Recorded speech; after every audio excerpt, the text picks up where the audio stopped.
Hello everybody and welcome back to my channel. My name is Rux, I'm a Western Tropical Astrologer, and today we're going to be talking about your June horoscopes, folks. And oh my god, what a month this is. There is so much energy concentrated in the sign of Gemini. Jupiter transiting Gemini, Mercury transiting Gemini, Venus, the Sun. We've got a new moon in Gemini on the 6th of June. So there's literally... Yeah, it's a Gemini party this month, folks. I am really looking forward to the fact that a lot of these planets in Gemini are going to form a harmonious aspect with Pluto in Aquarius. So what does that mean? What can we expect? Let me translate the astrology a little bit. And not only is this a very socially active month, it is a month brimming with ideas. It is a month in which we're probably going to be very inclined to pick up a lot of new information, find out new things. People are interested in learning, in sharing what they know, and expressing their opinions. I also believe that this is a month in which we are likely to hear positive news that will probably impact masses of people, that will probably impact the collective, or at least vast communities of people. We're probably going to hear good news connected with education, connected with commerce, sales of any type, transportation, and communications. And as I said, these good news are probably going to be felt very strongly at a collective level. So it's not just, like a small thing that, I don't know, impacts like a handful of people. No, I feel like what's coming up this month is going to probably impact, so many of us. Jupiter, planet of expansion, wisdom, opportunities, protection, and good luck, making a nice aspect with Pluto, especially in the first week of June. Although we might feel this the entire month, it's very strongly felt in the first week of June. The aspect is exact on the 3rd of June. Pluto is about transformation. Jupiter is about expansion.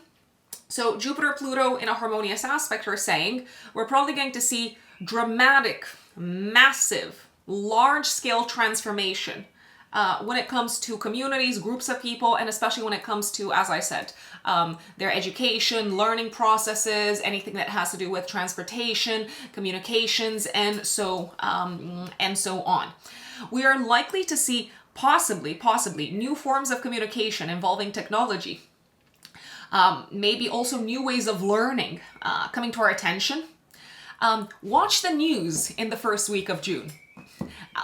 And especially be on the lookout for anything concerning communication tools, AI, technology, and how this is likely to have an impact upon how we consume, process, and absorb information, because this is probably going to be really big in the long term.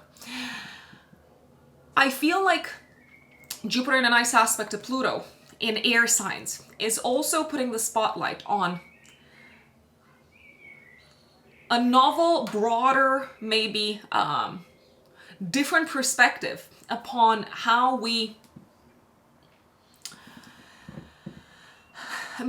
think about people who think and communicate maybe differently. I'm thinking here potentially of those who are neurodivergent. There could be some exciting maybe discoveries, or some exciting kind of like new perspectives that kind of like shine a light on a group of people of this type. That makes us think. Well, that makes us realize, actually, that different is not, I mean, we should know this by now, but different isn't wrong. Maybe different can be a superpower. I am also very much liking the fact that from the 3rd of June until the 17th of June, Mercury, the ruler of Gemini, is going to be in domicile.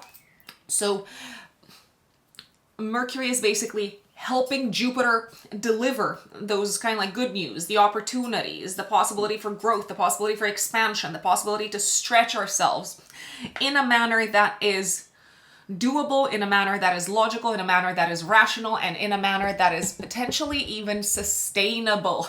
I'm saying potentially because the Gemini energy does have a little bit of a tendency to be a bit scattered. It's a very kind of like curious energy. It's a very versatile energy. It's an energy that kind of like picks up information from various different sources, but at the same time, it might try to cover too much ground and spread itself too thin. So that's the one thing that I would recommend, especially in the first half of June. Maybe until the 17th of June. That's something that I would recommend paying attention to and kind of like being careful around, not like starting off 1,000 things at the same time, 1,000, I don't know, different conversations, 1,000 different projects at the same time. I'm obviously exaggerating for dramatic purposes. I don't believe there's anyone out there starting like 1,000 things at the same time, but you get the gist of it, folks. 4th of June, we also have a Venus Cazimi, a really good day for signing contracts, agreeing on partnerships, collaborations, especially that involve the exchange of information, significant clarity of mind when it comes to relationships and when it comes to the evolution of a relationship, folks. As I said, 6th of June, we've got a new one in Gemini, so some sort of like fresh start involving communications, learning, conversations, traveling, transportation, the likes. And Mercury is going to be in a nice aspect to Pluto, and the new one is going to conjunct Venus, so I feel like we can really benefit from this fresh start. There are a few days in June that I'm not super keen on. My least favorite days in June, so I really like the first week, but my least favorite days in June are the 8th of June, the 11th, the 12th, but it's not that bad, and the 17th of June. My least favorite is the 11th of June and also the day before and the day after. 11th of June, Mars squares Pluto in Aquarius. Mars in Taurus, Mars doesn't like to be in Taurus. When it's squaring Pluto, we can see like really destructive fights, explosive fights. We can see massive kind of like power struggles, kind of like bubbling up and kind of like boiling over. I'm literally imagining kind of like a volcano kind of like bursting and throwing lava, and kind of there's this energy of a conflict, of a fight kind of like brewing under the surface, and then all of a sudden when it blows up, it's like, it can be quite bad. It can be also quite dangerous. So 11th of June, day before and day after, I strongly recommend picking your battles. I strongly recommend not getting into fights, especially within groups of people, not getting into fights in a crowd, because it can turn quite, as I said, risky, quite dangerous if you ask me. There are likely to be significant fights around the 11th of June. I will say, at a collective level. There's a high chance of explosions around this time, of things, as I said, kind of like blowing up, and this could be metaphorically speaking, but it could also be physically. I would also recommend being very cautious when it comes to using technology, heat, sharp tools, cars, because Mars is linked with many of these, and Pluto in Aquarius might bring up kind of like issues connected with technology or kind of like technological like gadgetry.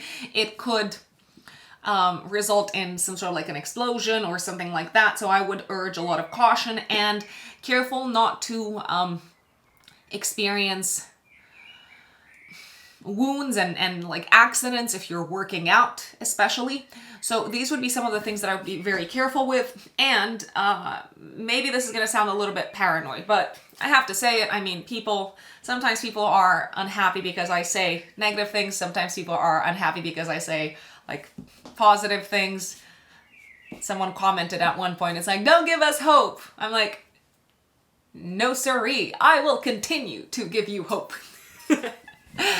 But yeah, going back to Mars, Pluto, around the 11th of June, day before and day after, I would recommend staying away from dark places. Like literally, like if you don't have to go out at night, don't go out at night.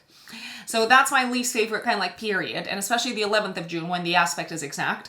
I'm also not liking the 8th of June because Mars is squaring Saturn, so there could be a feeling of like coldness and tension, and there's kind of like this sense of a relationship being quite hard because one person involved maybe is trying to be rational and logical, and the other person involved has like a really high wall because their feelings might have been hurt, or because they don't want to get hurt and they don't want to show that they're being vulnerable. Not a great day for dating. So the 8th of June and the 17th of June, not great days for dating, just as an FYI. On the 17th of June, Mercury and Venus in Gemini square Neptune. So this is a day to, I don't know, maybe fall prey to some sort of an illusion, or kind of like listen to what someone is saying in a romantic setup and not realize that they're lying, or they're not presenting reality in the way that they, in the way that reality is actually structured. And there could also be some sense of like disappointment and disillusionment in romance on the 8th of June, and especially on the 17th of June. On the 8th of June, a relationship just feels hard. On the 17th, it feels either very confusing or just purely kind of like disappointing. Now, one transit that I want to draw your attention to, 9th of June until the 20th of July, Mars transits Taurus. So, Mars is action and fighting, and Mars transiting Taurus is likely to stand up and fight and defend and even go after material stability, and it fights to maintain the status quo. But Mars doesn't like to be in Taurus, so how does Mars in Taurus fight? It digs its heels in, and it doesn't budge, and it stays put, and it maintains the status quo, and sometimes that doesn't work. And especially around the 11th of June, it might not work. So something to reflect upon. 12th of June, Mercury squares Saturn, so some challenges or difficulties in communication, and you might find it hard to achieve your intellectual or how should we call them? Yes, intellectual goals because of difficulties of an emotional nature. 14th of June, Mercury, Cazimi, Sun conjunct Mercury in Gemini. Great day to sign contracts, a great day for interviews, to hold speeches, to make presentations, and great day to have really get clarity of mind, and to feel confident about expressing your thoughts and your opinions for everyone. Venus and Mercury enter Cancer on the 17th of June. Venus is going to stay in Cancer until the 11th of July, so you might really enjoy spending time at home with family members and just kind of like enjoy really kind of like cozy, like I'm thinking of these sort of like cozy, emotionally like nourishing connections, let's say. 20th of June, Cancer season starts, woohoo! And 22nd of June, we've got a full moon in Capricorn, activating the Capricorn-Cancer axis in a nice aspect to Mars in Taurus. So a lot of like stability, a lot of like concrete achievement after a lot of hard work coming up around the time of the full moon. And 26th of June, Mercury trines Saturn, really good day for hard mental work, but also it could be a great day to come up with a really kind of applicable, so I'm thinking of like something that can be translated into the 3D reality. A really good, maybe creative ideas. So I see kind of like this blend of logic, but also creativity and imagination, and somehow we're able to make things work. And Saturn goes retrograde in Pisces on the 29th of June, folks. So it's going to be retracing its steps through Pisces. Now, before we dive into the astrology for each of the 12 zodiac signs, I want to flag a few things to you, especially for those of you who are new to my channel. First and foremost, please listen to the update for your rising sign, for your ascendant. If you don't know your rising sign, you can calculate it if you have your date, time, and place of birth. There are online natal chart generators such as astro.com or astro-seek.com.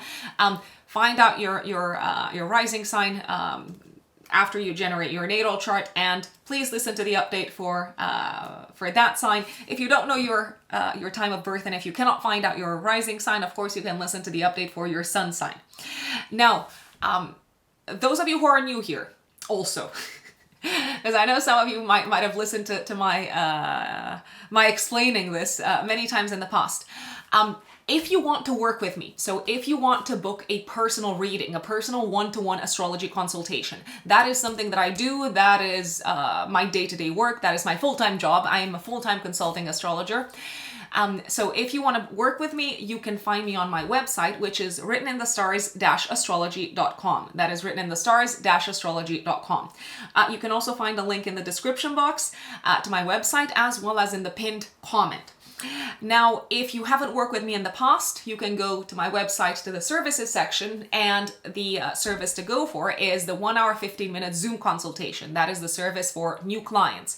In the 1 hour, 15 minutes first-time consultation, we can start off with analyzing your natal chart if this has not been interpreted in the past for you. And then we can focus on topics such as future themes, how you can best align yourselves, folks, with the chapter of life that you're in.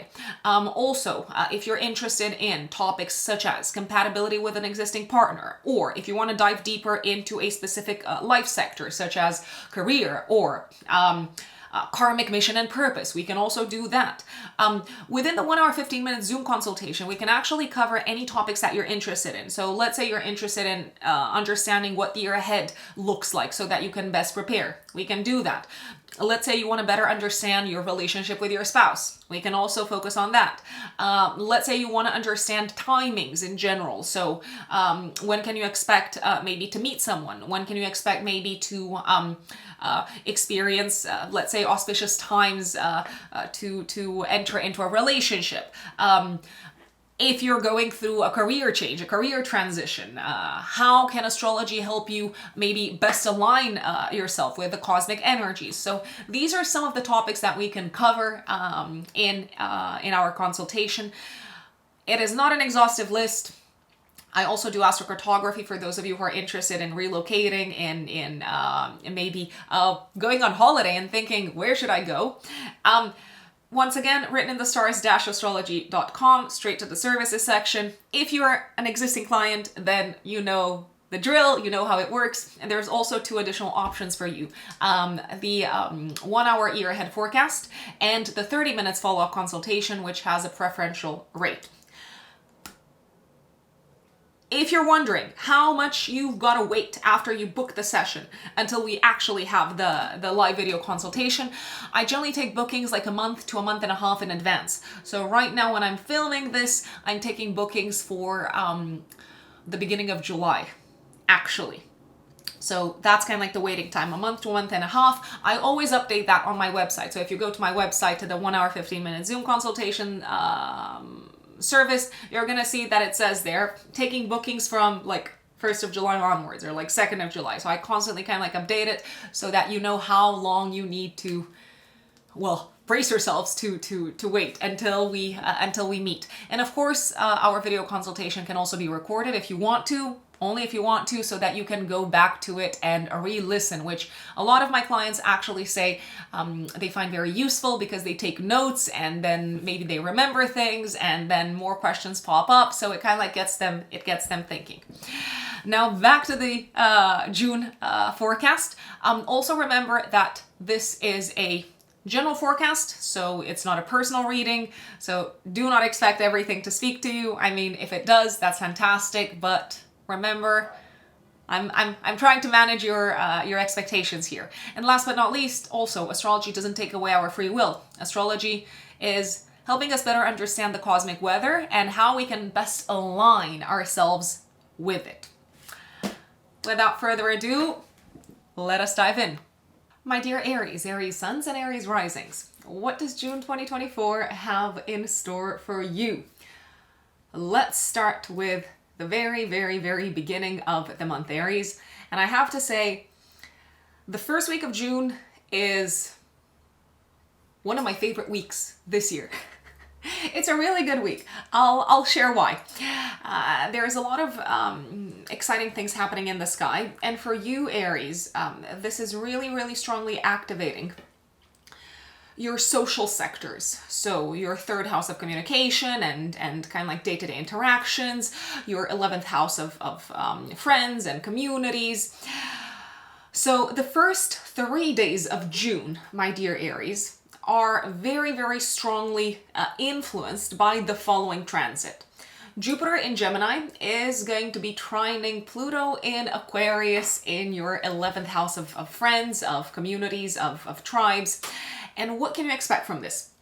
Well, essentially it looks like you might experience some sort of an expansion of your circle. You might experience some sort of an expansion when it comes to the communities and the organizations that you're a part of.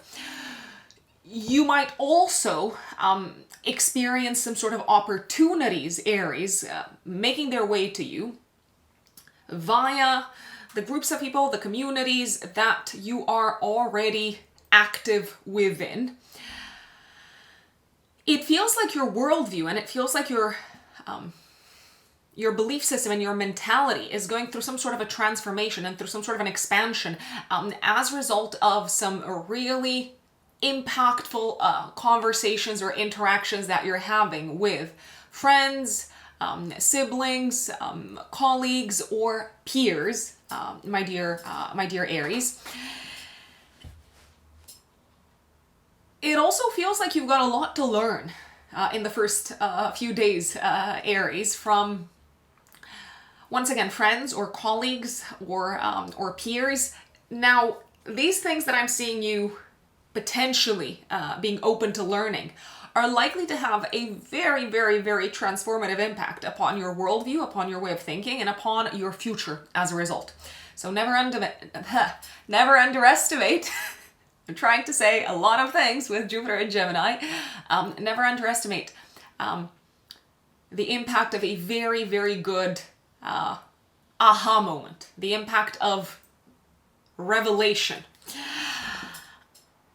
On the 3rd of June, Mercury, the messenger, also enters your 3rd house of communication, of writing, of speaking, of making presentations, of short distance traveling, and Mercury is at home in Gemini.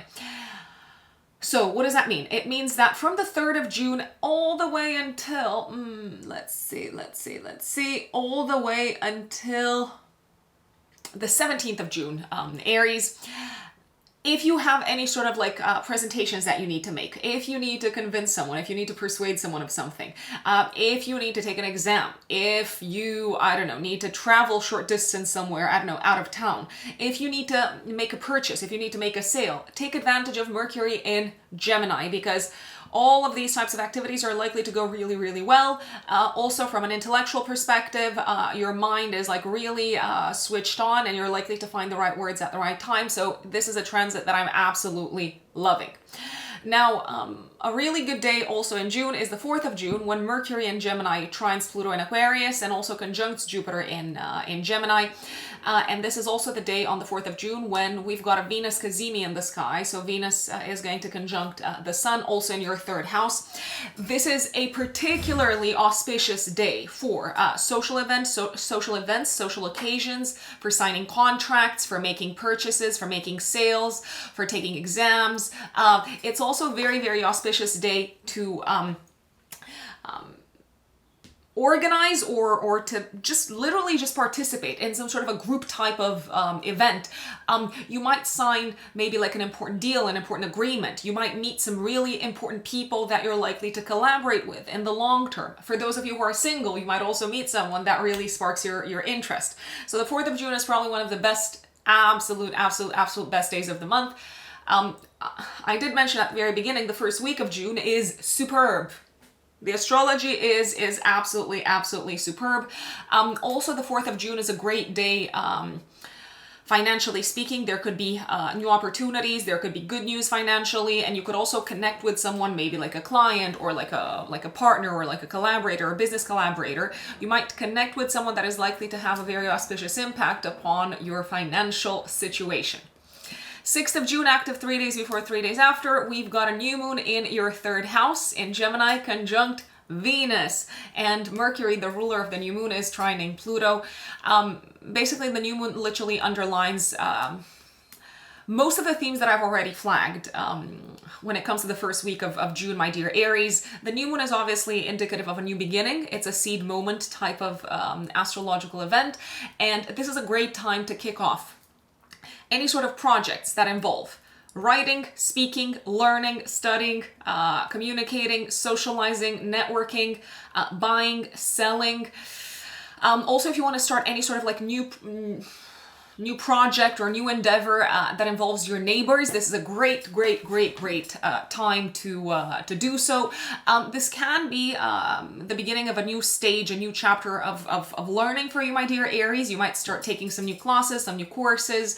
It can also be a fresh start for you, Aries, when it comes to feeling confident in expressing and sharing your thoughts, your views, and your opinions in a classroom type of situation or in a public environment, in a public type of, in a public setup. You could also start teaching something yourselves, my dear Aries, if you are interested in kind of like teaching, and especially in making money out of teaching in any shape or form. It feels like this is a great day to start something that involves maybe social interaction and maybe learning together with a group of people. That's just my recommendation. Now, I told you that the first week of June is superb. Then we've got a few kind of like days, not so great days. 8th of June, and you might also feel this potentially the day before, possibly even the day after, Venus squares Saturn. So here we've got some sort of a challenge when it comes to relationships, when it comes to interactions, and when it comes to communication, especially at work. You might feel disappointed with how someone responds to you, or with how someone reacts to maybe something that you've said or something that you've presented. It feels like maybe someone who you're eager to kind of like to connect with and to work with isn't that eager to respond to you, or isn't that eager to collaborate as you thought they would be. Generally, this is actually, so the 8th of June especially, is a little bit of a challenging time when it comes to relationships in general, because of issues with communication, maybe because of the things that are left unsaid, my dear Aries. And also because of possibly some sort of like hidden difficulties, hidden issues that are not immediately very, like obvious, because they're hidden, right? 9th of June until the 20th of July, Mars goes into Taurus in your second house of income, so you're probably going to be really driven and really motivated to make money, to hustle, and also you might be really quick to spend your income, my dear Aries. You're very eager to kind of like throughout this period to stand up and fight and push back and defend what is important to you and defend your values. And it feels like you're very driven and motivated to go after, throughout this period, to go after the things that are likely to offer you significant material security and stability. Now, 11th of June, also the day before and the day after, Mars squares Pluto. This is probably one of the most challenging aspects of the month. This is likely to lead to power struggles and, potentially to full-blown conflicts with the following people. With a friend, with a peer, with someone online, maybe with someone on social media. Hidden fights, hidden conflicts are likely to be the theme around this time that have the potential to become quite explosive. It feels like you're being rigid. It feels like someone else in your life, such as a friend or maybe a peer that is a part of your organization, they're being super rigid and very kind of like obsessive about their ideas as well. And essentially, if you don't want this connection to end, I would be very careful how you come across, because you might come across as quite rigid, and you might come across also as quite antagonistic. Clearly the other person also is rubbing you the wrong way and is getting on your nerves. This can be a day of significant fights that can lead to massive transformations for the long term when it comes to your relationship with a friend or with a peer, so with someone who is a part of a community that you're a part of. 12th of June is also challenging. I'm like, yeah, we've got a lot of good days beginning of the month, and then we've got a few like challenging days. 12th of June, potentially also the day before, Mercury squares Saturn. Oh boy, what's going on here? Well, first and foremost, some sort of like blocks and delays on the road. If you need to get somewhere on this day, I would leave super early from home, because there might be like I don't know, some issue on the road that essentially extends the duration of your journey. Something could malfunction with your car or with your preferred means of transportation. If you travel by bike, then it could be that something's wrong with your bike. And it just feels like no matter how hard you try to convince someone of the fact that you're right, and you come up with like data and facts and numbers and kind of like rational arguments, the other person just won't budge.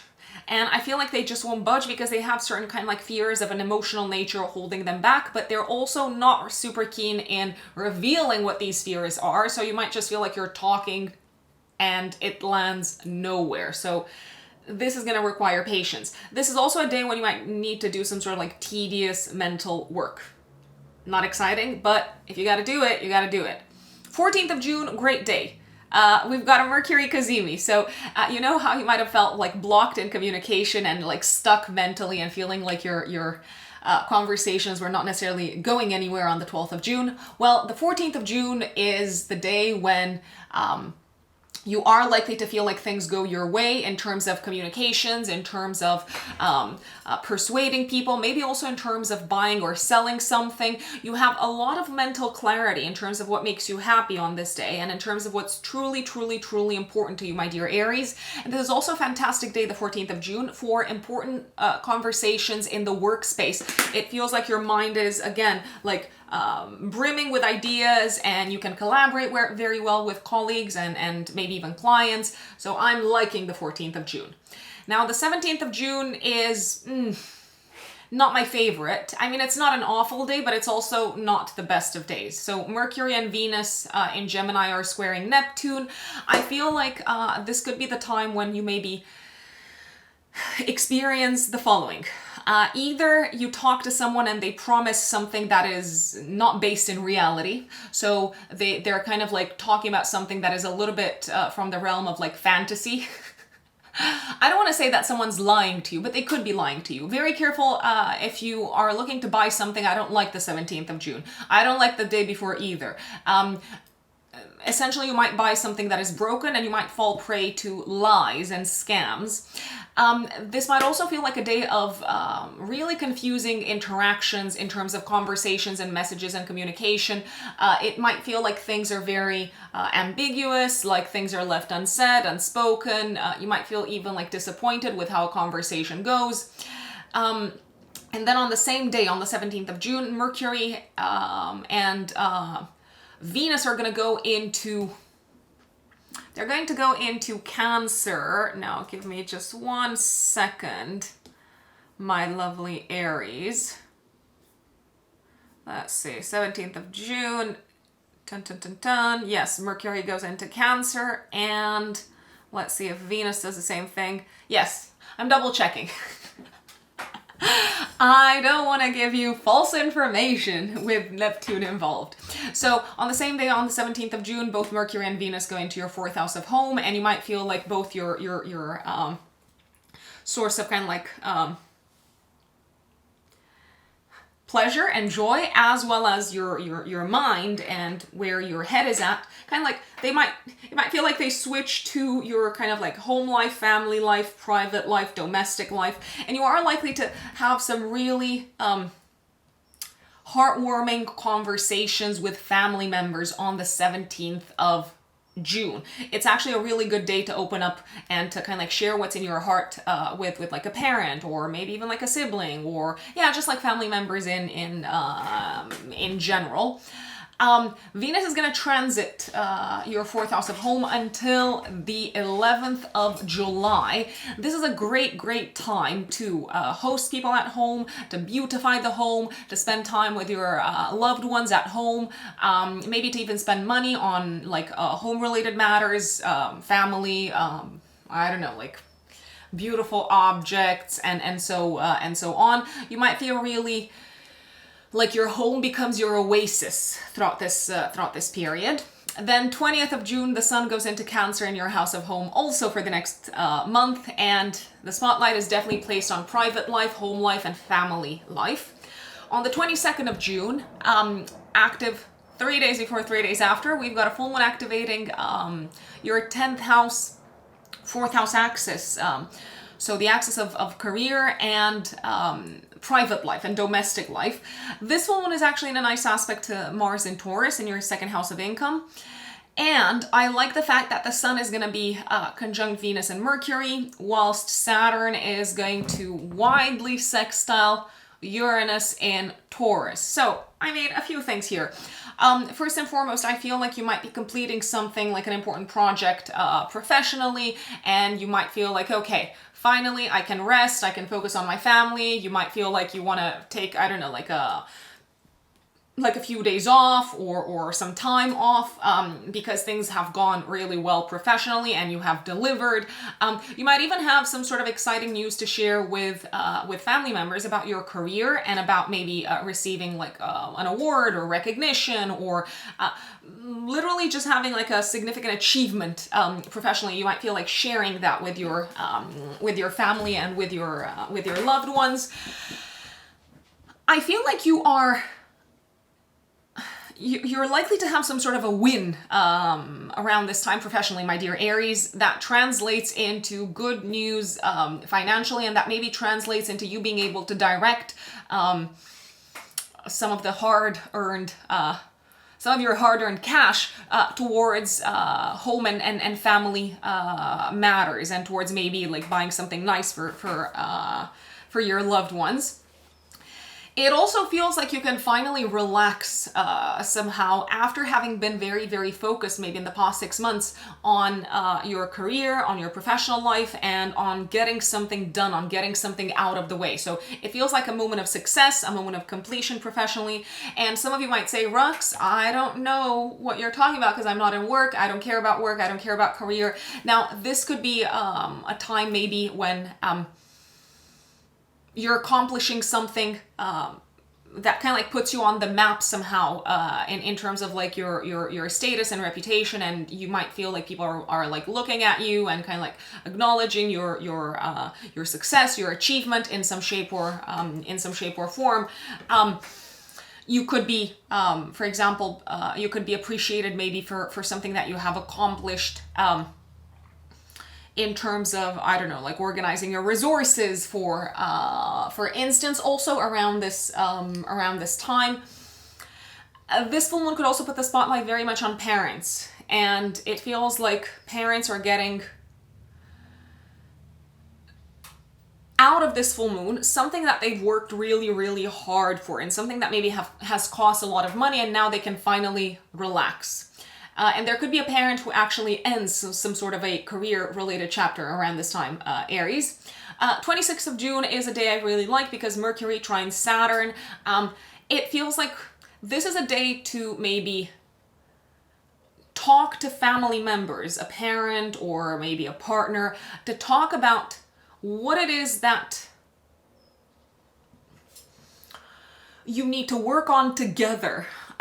Especially when it comes to maybe cleaning something up or renovating something or restructuring something that affects your lives together, I'd say. And that, my dear Aries, is June for you. Now, if you are a Taurus sun or a Taurus rising, my beautiful Taurians, June 2024, I like the first week very much. Then there's going to be a few days that I'm not super keen on. I'm not super keen on the 8th of June. I'm not super keen on the 11th of June. I'm also not super keen on the 12th and the 17th. But my favorite days, I mean, I've got a lot of favorite days in June. I will just say this. I really like the first 4 days of June, especially the 3rd and the 4th of June. I also really like the 14th of June. And I'm a fan of the 26th of June as well, Taurians. Now, I've given you some of my favorite and least favorite days. Let's start with the beginning of the month. What is going on? Why should you be excited? Well, I think you should be excited, Taurus, especially Taurus risings in June, because I have good news for you financially. What's going on? Essentially, Jupiter the Great Benefic in May, last week of May, has entered your house of income, and it's likely to expand until next year in June. Your resources, your income, your money, how much money you earn, how much money you make, how much you charge. And especially in June, in the first, let's say maybe 4 days of June, so from the 1st until the 4th, you are likely to maybe encounter opportunities to expand your income. You're likely to receive these opportunities. They could be coming from your boss. They could be coming from someone in a position of authority, from someone with a lot of power in your career. These opportunities could also come from maybe you deciding to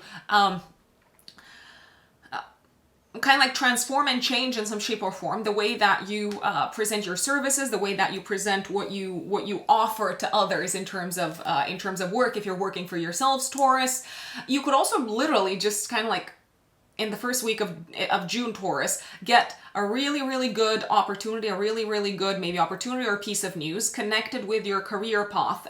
Something that feels really life-changing, really transformative, that's going to come with a lot of money. And my recommendation, Taurians, is to negotiate and to ask for what you are worth. There's also a possibility that in the first maybe like week of June, but especially around the 4th of June, you might feel inspired to start learning something new that can truly transform your professional path, that can truly kind of like maybe take you in a completely different direction career-wise. And this new direction that I potentially I see you very strongly being drawn to, Taurians. It can involve learning, it can involve working with people and especially groups of people in a different way. It can involve taking classes, courses, it can involve traveling. But I definitely see the potential and the possibility of a lot more money. Taurians, especially Taurus risings, please take advantage of this period of Jupiter transiting your second house to ramp up your earnings. How? By learning new things, by asking for more money, by pricing your services kind of like higher, by networking, by communicating with people, by entering the right groups of people, by entering the right organizations. So, fabulous opportunities financially, 3rd of June, 4th of June. I mean, I'm going to say all the way until maybe the 7th of June, with Jupiter trining Pluto in Aquarius. 3rd of June until the 17th, Mercury also transits your second house in Gemini, and Mercury is in domicile in Gemini. So basically, most of the conversations that you might have with people that you could work with or that you work with already can turn out really, really well for you, my dear Taurians, from a material and financial perspective. You might also feel very inspired, especially from the 3rd until the 17th, to explore a different topic that could help you better kind of like monetize your skill set and your natural resources. Your mind is on the money. You could also be feeling like you're ready to spend a lot, as the mind is kind of like very geared towards money and finances. And I want to say that yes, you're probably going to have more resources to spend money on. The other thing, however, that I wanted to flag is you may want to talk to your significant other or to anyone who maybe is likely to be impacted by how you decide to spend your hard-earned cash, my dear Taurus, throughout this period. Now, the money's coming in. You might also need to travel first week of June for good reason, for kind of like financial purposes and for professional matters. If you are looking to maybe in the first week of June, especially around the 3rd, 4th, if you are looking to maybe revisit how you do business, if you work for yourselves, Taurians, or if you're looking, for example, to overhaul your website or your promotional material, it's a fabulous time to start doing that at any point during the first week of June. But 3rd and 4th, you might have some really, really good kind of like ideas and conversations with people who can help you do that. 4th of June, the Sun conjuncts Venus, also in your second house of income. I mean, a lot of how should I say, benefits of a financial nature could come from conversations that you have with people who you can either work with or who you may end up working with. This is also a very good day to spend money on your health because it's probably money very, very well spent, the 4th of June. Now, 6th of June, new moon in your house of income, fresh start when it comes to budgeting, fresh start when it comes to wins and earnings, and I feel like you are doing much better, or there's prospects of you starting to do much better financially than you've done so far. I mean, you're probably bored of me saying the same thing, but I apologize. I have to make sure that you get the gist of it, Taurians, that money's looking fab. One massive recommendation that I've got, talk to people, meet people, connect with potential clients, connect with your boss, connect with potential new employers. If you want to make more money, apply to new jobs, because this first week of June is magical in this regards. Even if you don't hear a response straight away, it is magical in terms of its potential to impact for the better your long-term material success. Now, I told you that there's like a few days that I'm not super keen on after the first week of June. 8th of June, also maybe day before, day after. Venus squares Saturn. Now, I'm not super excited about this one. Why? Well, it feels like conversations maybe with a friend are not necessarily going as you thought they would go. You might be feeling a little bit of distance between you and a friend. You might also be feeling a little bit underappreciated by a friend, or underappreciated by someone that is a part of an organization that you're also a part of, someone with maybe experience and clout and with influence. You might also be feeling a little bit underappreciated and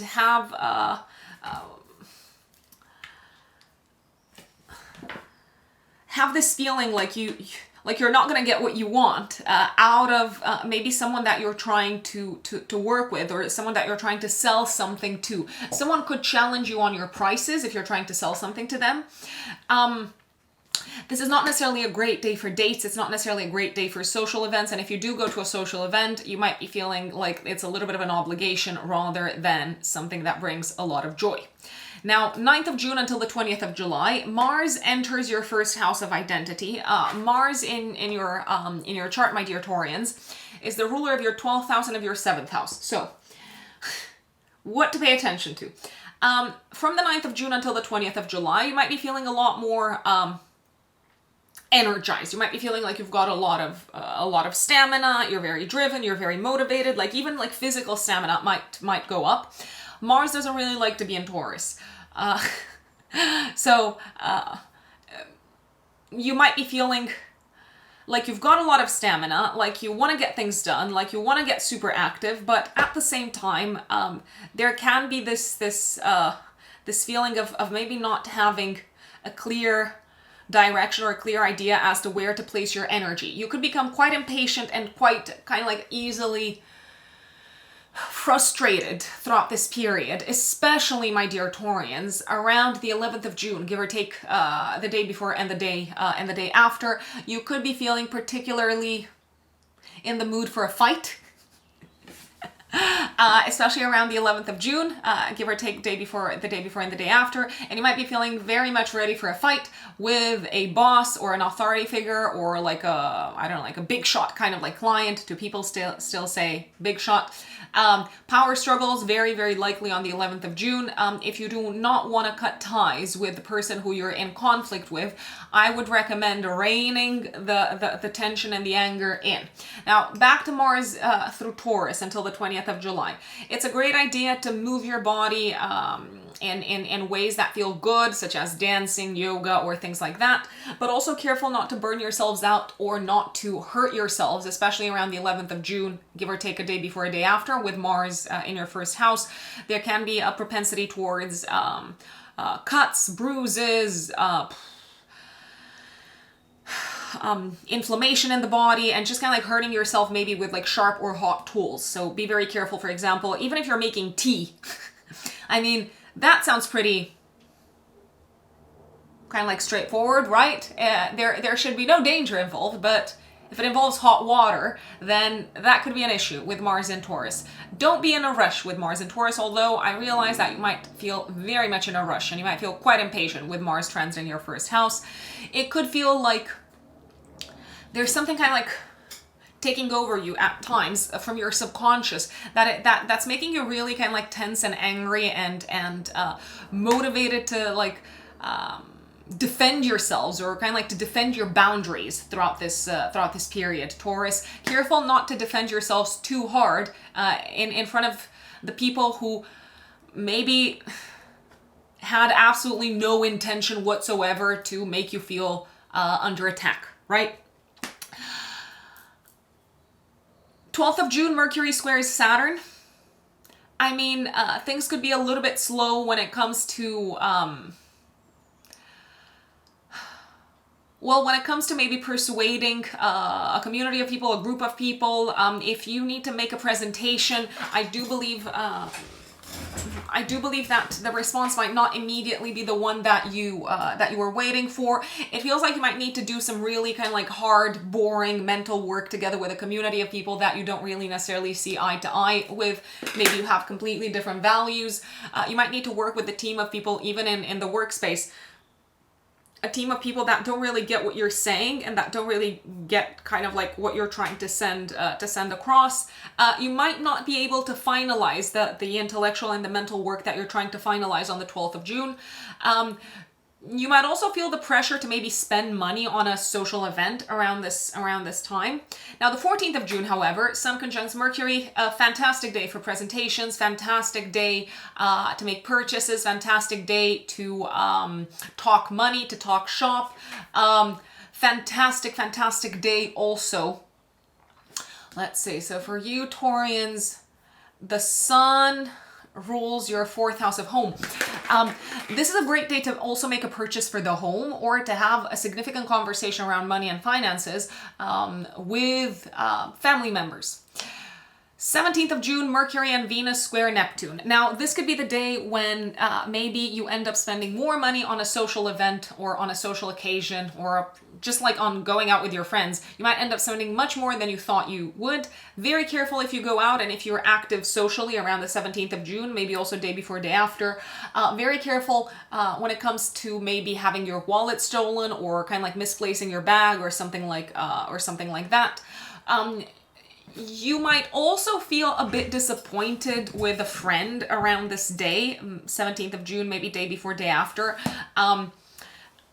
Why are you disappointed? Maybe because they've either lied to you, or maybe because they're trying to come across as someone that they're not.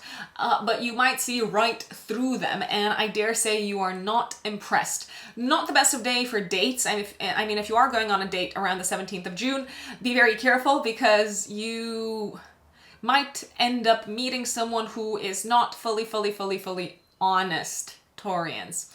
And same day, 17th of June, Mercury and Venus enter Cancer in your 3rd house. I feel like you could be inspired to write something down. And you could feel inspired maybe to, I don't know, like journal, or to kind of like to talk about your feelings on this day. It is a good day to have a heart-to-heart conversation, I want to say, especially with a sibling or a colleague, or maybe even a neighbor. Let's put it this way. Venus is going to transit your 3rd house from the 17th of June, I apologize, until the 11th of July. And this actually makes it a really good time, for example, to study together with someone, maybe to learn something from someone, maybe to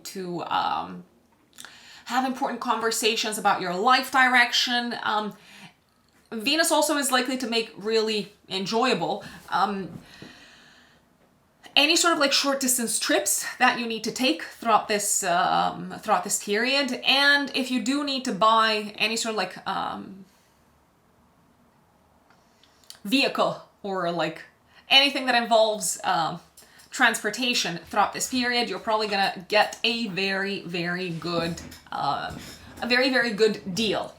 20th of June for the next month, the Sun also goes into Cancer. Essentially, it feels like the spotlight is very, very strongly placed on important conversations that you need to have with family members, and you might also feel like your day-to-day becomes like really activated by what? By maybe a lot of like short distance trips, a lot of like conversations, maybe having to send a lot of emails, having to like run a lot of errands. And on the 22nd of June, active 3 days before, 3 days after, we've got a full moon activating your 3rd house and 9th house axis, the axis of traveling and learning. Some of you could be completing a chapter of studies around this time, very successfully, I might add. So you might have worked hard to complete this. You might have worked hard to, I don't know, like pass the exams. You might have worked hard to get into your preferred educational institution. So you're probably going to get some good news connected with education, maybe like, as I said, passing an exam or something like that. You might also finalize some sort of a project or let's call it chapter involving legal matters. So for example, if you've been working really hard and if you've been pushing to get your like green card or visa, you're probably going to get good news around the 22nd of June, give or take 3 days before, 3 days after. You might be traveling around this time, and if you are traveling, it's probably going to feel like exactly what you needed in order to let off some steam. I think that's the expression. You might plan a trip. So if you're not physically traveling, remember that astrology does not predict material manifestation. It's only archetypally and symbolically predictive. So if you're not physically traveling around the 22nd of June, you might wrap up the prep for an upcoming long distance trip. This could also be the time when you successfully complete some sort of a marketing campaign or anything that involves publishing, and it might have involved working with a community of people, with a group of people. And surprisingly, even though initially maybe you had a hard time working with this community or organization, the project that you were working on turns out really, really, really well, I'd say. You might also need to travel for career purposes around this time or deal with someone who is based abroad. If that is the case, it feels like it's going to go better than you thought it would go. And 26th of June, Mercury trines Saturn in your 11th house. A day for really constructive conversations, a day to finalize some sort of like hard intellectual work together with a team, together with a group of people. So if you've been working really hard with your team on, I don't know, like a presentation or like a pitch of some sorts, it feels like the job is, if not done, the job is really, really close to getting done. I mean, it feels like this has been a long-term project and you're finally starting to see the results of your kind of like work and mental resources pulled together. This is a fantastic day for sales and also for networking. You might feel like you can finally convince someone to sign a deal with you or to sign a contract or an agreement with you, my dear Taurians. And it's also a great day for hard work of a logical, mental, or educational nature, together with, I mean, a loved one or maybe children.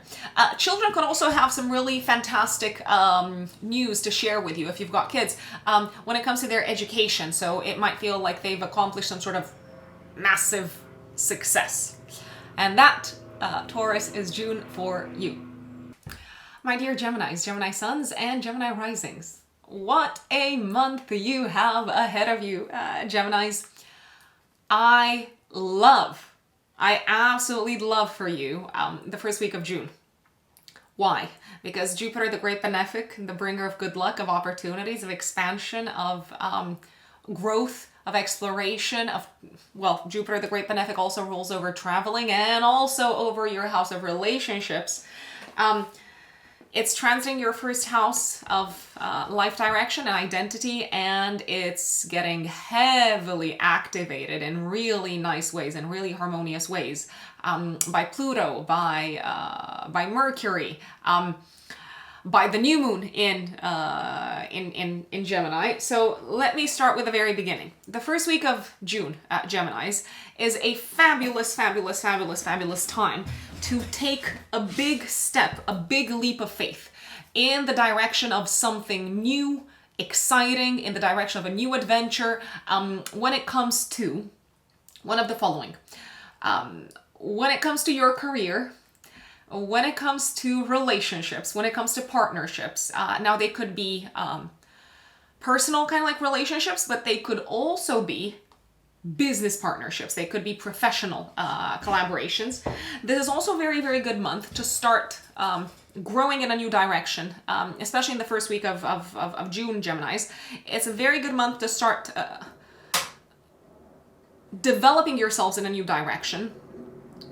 That involves education in some shape or form. That involves maybe studies, but that might also involve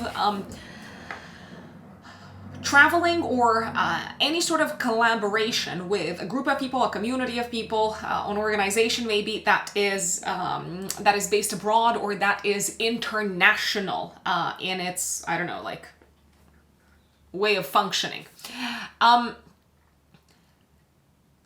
I'm also loving, I'm loving so many things about the first week of June for you Geminis. I'm also loving the fact that you seem to be going through kind of like a complete shift, a complete reset in terms of worldview and mentality and kind of like life perspective, my dear Geminis. You're seeing the big picture of your life. You're looking at the world differently. You are probably going to experience massive, massive, massive aha moments, Geminis, as a result of very important conversations and interactions with people who could be friends, mentors, teachers, bosses, but also partners in some shape or form. I feel like you are on a very, very optimistic streak, Geminis, in the first week of June, and you are very, very right to be so. And if this sort of like optimistic vibe that you're on is kind of like telling you, it's kind of like whispering in your ear, telling you, change your life, it's gonna be awesome. I mean, of course we have free will, so you are absolutely free to do whatever you please, but I would listen to it. I would listen to that voice saying it's time to reset your life direction, whether that involves, as I said, like a big kind of like transformation professionally, a big kind of leap of faith in terms of saying yes to a partnership. Beautiful, beautiful, beautiful, beautiful.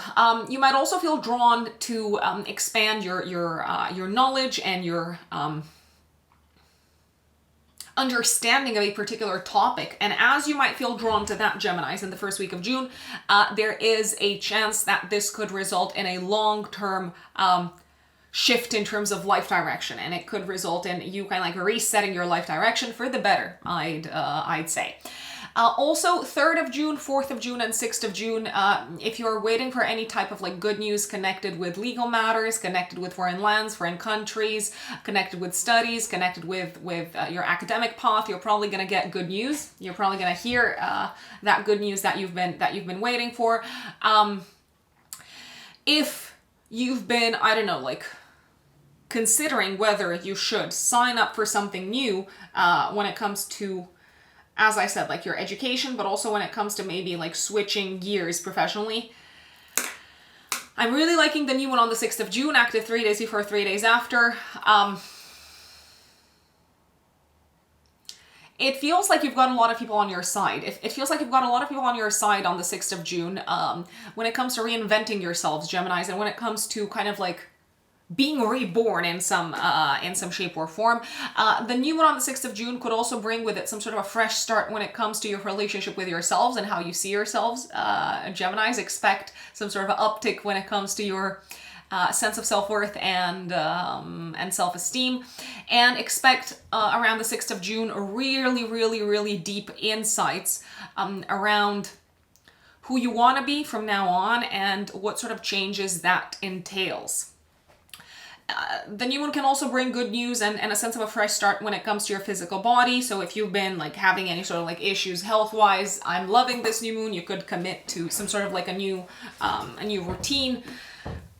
But this is more than just, I don't know, like body or kind of like your relationship with yourselves, Geminis that I'm seeing being activated at the time of this new moon. This is about where you're going in your life. I'd say, and it looks like you're going in a different direction, and it feels like you've got some very significant people around you that are going to help you turn this into reality. Now, as much as I love the first week of June, I'm not a big fan of some of the days that come after. So I'm not a big fan of the 8th of June, maybe day before, day after, because Venus squares Saturn. So you might feel like you're having a little bit of a hard time maybe convincing or persuading someone in a position of authority to agree to something that you're eager to obtain. It feels like your charms are not working on someone. It also feels like there's a little bit of a distance between you and it could be metaphorical distance, right? Between you and a boss, a client, or maybe even a loved one on this day. You might also not feel super kind of like confident and appreciative of your own self-worth around the 8th of June, my dear Geminis, especially in a professional environment. You might actually feel a little bit not super well prepared.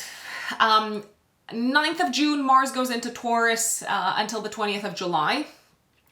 Mars in your 12th house might bring a little bit of insomnia, might bring some sort of like maybe a tendency to kind of like mull over some matters that you'd be a lot better off letting go of and just kind of like accepting that they are the way they are.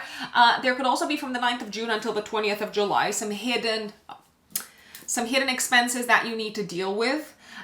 There could also be someone that doesn't really have your back that you might need to deal with throughout this period, especially someone in a work environment. I feel like someone could be trying to undermine you throughout this period, and you might have an understanding of who this is. You might get a glimpse of who this is, who's trying to sabotage your work.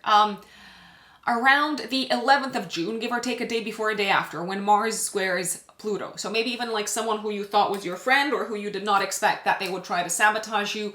You are a little bit disappointed to find out that they've been kind of like undermining you behind your back. Mars square Pluto on the 11th of June, day before, day after, is not my favorite aspect at all. I mean, ever. Be very careful. My recommendation, I mean, you know, I'm quite blunt. Better safe than sorry. I would not go to dangerous places. I would not travel to dangerous places. I would not walk alone at night. There is a potential for kind of like stealthy type of like attacks where people want to like steal your, I don't know, your money or something like that. So be very careful when it comes to dark places, and especially when it comes to dark places or like being out at night in foreign places, because there is a chance that you might not encounter super friendly faces at all corners. There could also be something interfering with your plans to travel around the 11th of June if you do have plans to travel, and there could be something undermining around this time from kind of like behind the scenes. Any sort of activities or projects that you're involved in that involve a court of law or that involve legal institutions, I feel like you might want to stand up and defend what you believe in around this time, but it might not necessarily be a good idea. You might end up shooting yourselves in the foot, Geminis, and getting on the bad side or getting on someone's nerves at work, and I don't feel like this person is going to take things lightly. So careful what it is that you attack, what sort of like mentality, political party, life philosophy you attack around the 11th of June, or what it is that you defend, because it can undermine your position at work. Speaking of work and health, maybe it's better not to work out too much around the 11th of June. just because you might be a little bit prone to accidents when it comes to physical activities connected with your health. 12th of June.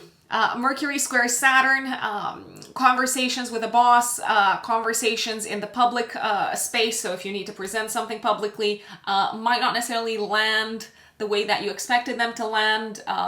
Some people might not understand what you're trying to say. Some people might be quite slow in kind of like picking up the message that you're trying to send across. So you might need to like take extra long to explain things to them.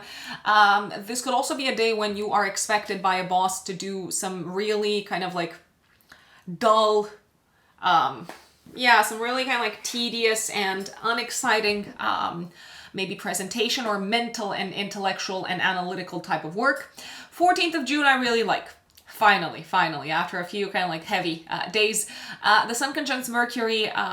This is a great day to speak publicly, to make a presentation, to convince people.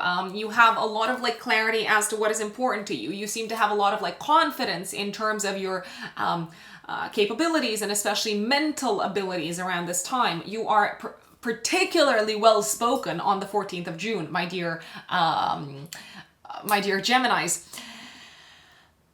I feel like this could also be a great day to maybe take an exam or write something important. Then on the 17th of June, Mercury and Venus in your first house square Neptune. You are like really kind of like spot on with what you're trying to kind of like convey in terms of message to maybe your clients or your boss or someone in a position of power. But even though you've done the hard work and you have all the facts and all the data and you're super charming and you're like witty and funny, it might feel like your jokes land nowhere. It might feel like your wits aren't fully, I don't know, appreciated or even understood by someone in this sort of like position of authority. You might feel a tiny little bit disappointed in someone. It could be a boss, but it could also be a parent, especially the mother around this day. Just because their ideals don't seem to align with your thoughts and your way of thinking and your values, my dear Geminis. But on the same day, Mercury and Venus go into Cancer in your house of income, and Venus is going to be there until the 11th of July, so 17th of June until the 11th of July. This is a great time in which you're likely to attract funds and money and resources. You're feeling particularly hashtag blessed when it comes to your material situation. You might be feeling particularly generous when it comes to sharing your money and resources. You might feel inclined to spend money on nice things, but also to spend money on loved ones, especially children and romantic partner, as well as to spend money on your passions and hobbies and fun and entertainment in general. 20th of June, for the next month, the Sun goes into Cancer in your second house. Cancer season puts the spotlight on your values, your budget, your self-worth, your resources, and maybe how you need to develop them further. And 22nd of June, active 3 days before, 3 days after, we've got a full moon activating your financial axis in a nice aspect to Mars. I mean, this is nice. And Saturn sextiles Uranus, Saturn, the ruler of the full moon. So this could be the time when you're finally getting a bonus, if you've been promised a bonus. If you're working on commission, you could be getting a really big, fat commission. You've probably worked really hard for this, and you maybe didn't even have high hopes for it, but now that it's kind of like playing out nicely, you're like, yes. All the hard work has not been for nothing. It hasn't been for nothing, Geminis. I can tell you this. This could also be the time when you are making a massive payment. What for? Credit card, loans, any sort of like debts, maybe mortgage payment. It feels like you're getting something off your plate financially that has been weighing over you kind of like really heavily. So if you're getting a big paycheck, maybe it's worth kind of like redirecting some of that towards any debts that you need to cover and any sort of like financial obligations that you might have. This could also be the time when it feels like a crisis is over. Or like, let's not call it a crisis. Let's call it a period of transformation, my dear Geminis. It could feel like the period of transformation and transition is over, especially when it comes to your career path, your career status, success, and achievements. And it feels like things have turned out probably better than you thought they would turn out. And it feels like now that this part of your life is over, you are kind of like ready to start taking action towards new exciting goals and plans for the future that you might be keeping under wraps, Geminis. You might not be sharing these with others just yet. If you're waiting for some sort of news connected with a mortgage or a sponsorship or a scholarship or an investment, if you're waiting for news that will tell you, yes, you've been approved, you're getting the green light, this is a success, you're probably going to get this type of news around the 22nd of June, give or take 3 days before, 3 days after. And 26th of June, Mercury trines Saturn. I mean, really productive day in terms of conversations, in terms of presentations, in terms of communications, in terms of maybe like sales or contracts, and maybe also in terms of financial agreements in the professional space. This could also be a very good day to spend money on something that's going to result in long-term kind of like returns when it comes to your career, path. You could also be finally receiving that sort of like late payment, maybe that you were waiting for, Geminis. So it might have been a while, but finally it has made its way to you. It's a big month. It's a big month for you, Geminis. Don't forget that you've got the great benefic on your side. And if there was ever a time to like try out something crazy and new and also literally just believe in yourselves, Geminis, the time is now. Cancerians, my lovely Cancerian brothers and sisters. I am a Cancer rising myself. So Cancer suns and Cancer risings. June, oh my god, June is interesting. So the first week of June is actually quite nice. It's nice for a lot of people. It's nice for you also. For you, I feel like it's gonna be nice, but in a way that you might not necessarily share with others immediately. So it might be nice in a way that is quite kind of like hidden from view. You might want to keep really private your blessings. You are gonna get some blessings. I have to say this, or you're very likely to get some blessings. Where? How? In what format? Cancerians. Okay, so first week of June, be on the lookout for massive returns on investment. If you have investments, I'm looking at, I don't know, like stocks, shares, like cryptocurrencies, like things like that. If you have investments, you might get some really good news. You might see all of a sudden, I don't know, the value of your stocks go up, the value of your investments go up. Is it a good time, the first week of June, especially 3rd of June, 4th of June, and 6th of June? Is it a good time to look really closely at the value of your investments and maybe ask yourselves, is it time to sell? Is it time to cash in? Is it time to take the cash and like, I don't know, move to like a very sunny place on, I don't know, the south coast of Spain? It could be time to do that, my dear Cancerians. So I am very inclined to say that this first week of June can result in financial blessings coming from investments, but these blessings could also come from a partner, if you have a partner, if you're married, if you've been with someone long term. These blessings could also come from some sort of like big, like massive deal that you might need to keep hidden initially. This sort of like big deal on the work front, like some sort of like big opportunity, big project that involves confidentiality. It might make its way to you, especially around the 3rd, the 4th, and the 6th of June.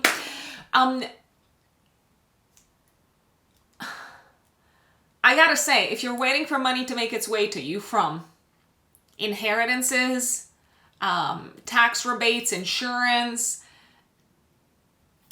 the news is going to make you, quite happy from a financial perspective. That is.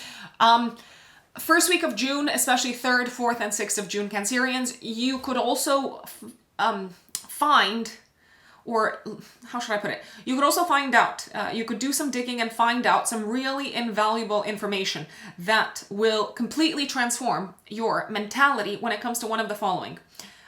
Work, health, mental health, your fears, your subconscious, and your path of healing, I'd say. It feels like you're gonna uncover some really life-altering insights and wisdom throughout this period.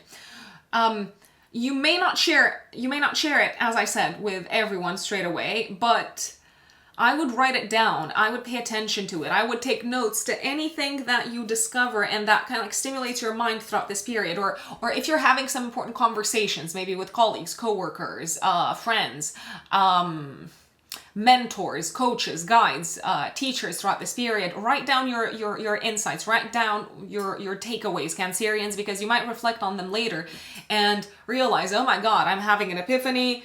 I'm having like a huge aha moment. Oh God, like life is never going to be the same.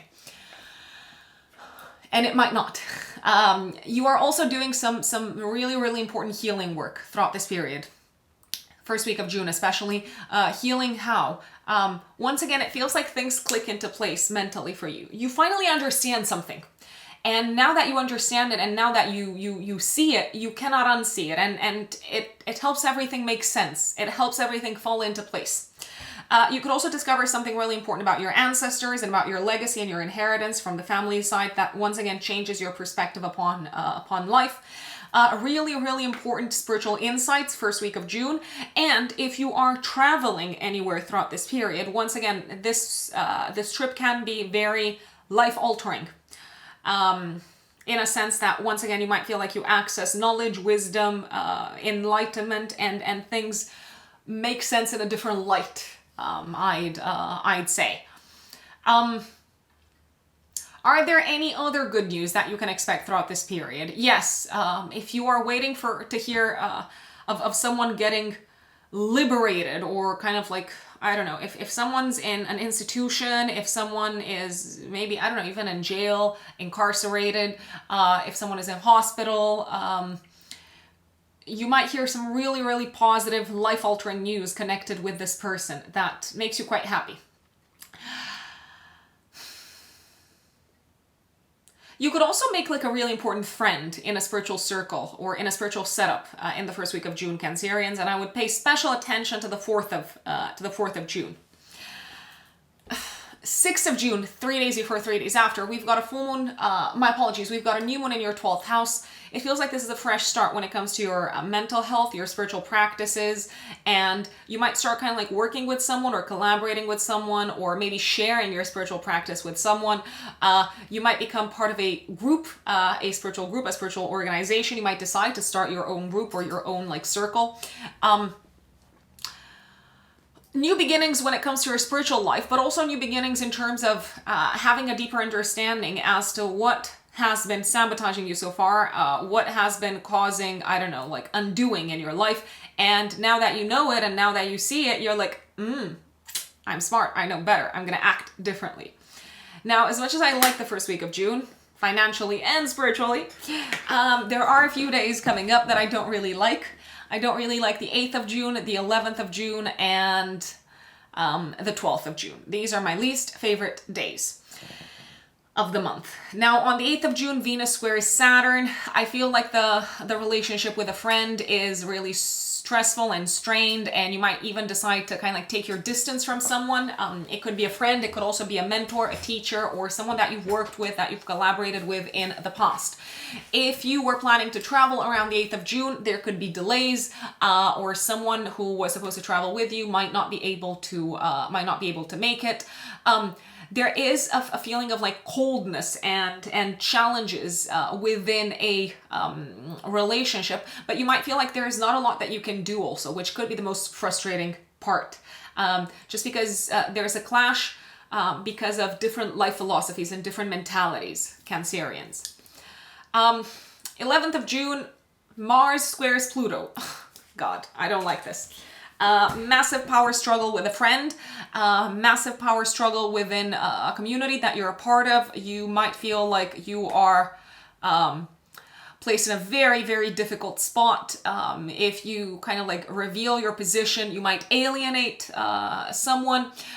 You might witness a very important power struggle within the workplace. And once again, it might feel like you need to kind of like keep your wits about and keep your thoughts to yourselves, Cancerians. You could also have like a really massive fight with someone, either like a peer or a boss or a client, a friend. I think I said friend. Forgive me, I'm repeating myself. This could lead to the destruction of the relationship. So if you're not 100% sure that you want to blow this relationship apart, I would be very careful when it comes to expressing your anger in an explosive way. It could feel like someone's rigidity is making you feel super, super, super angry.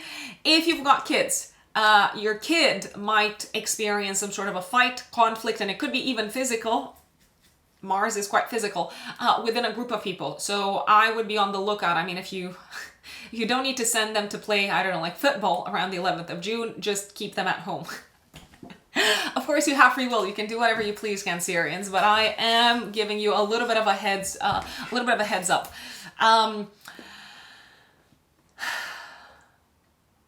Betrayals are quite likely around the 11th of June as well, and secrets kind of like coming to the surface that throw some sort of a connection and some sort of a relationship up in the air. Is there any way to come back from that? Possibly, but I feel like if all people involved kind of like stick to their guns and are super like stubborn, there's probably no coming back from that, Cancerians, just as an FYI. Now, Mars is going to be transiting from the 9th of June until the 20th of July, your 11th house. What does that tell us? It tells us that you're likely to be very driven and motivated to do things together with a group of people, with a community of people. You might be putting a lot of energy into group type of activities, into group type of, I don't know, like projects or something like that, Cancerians.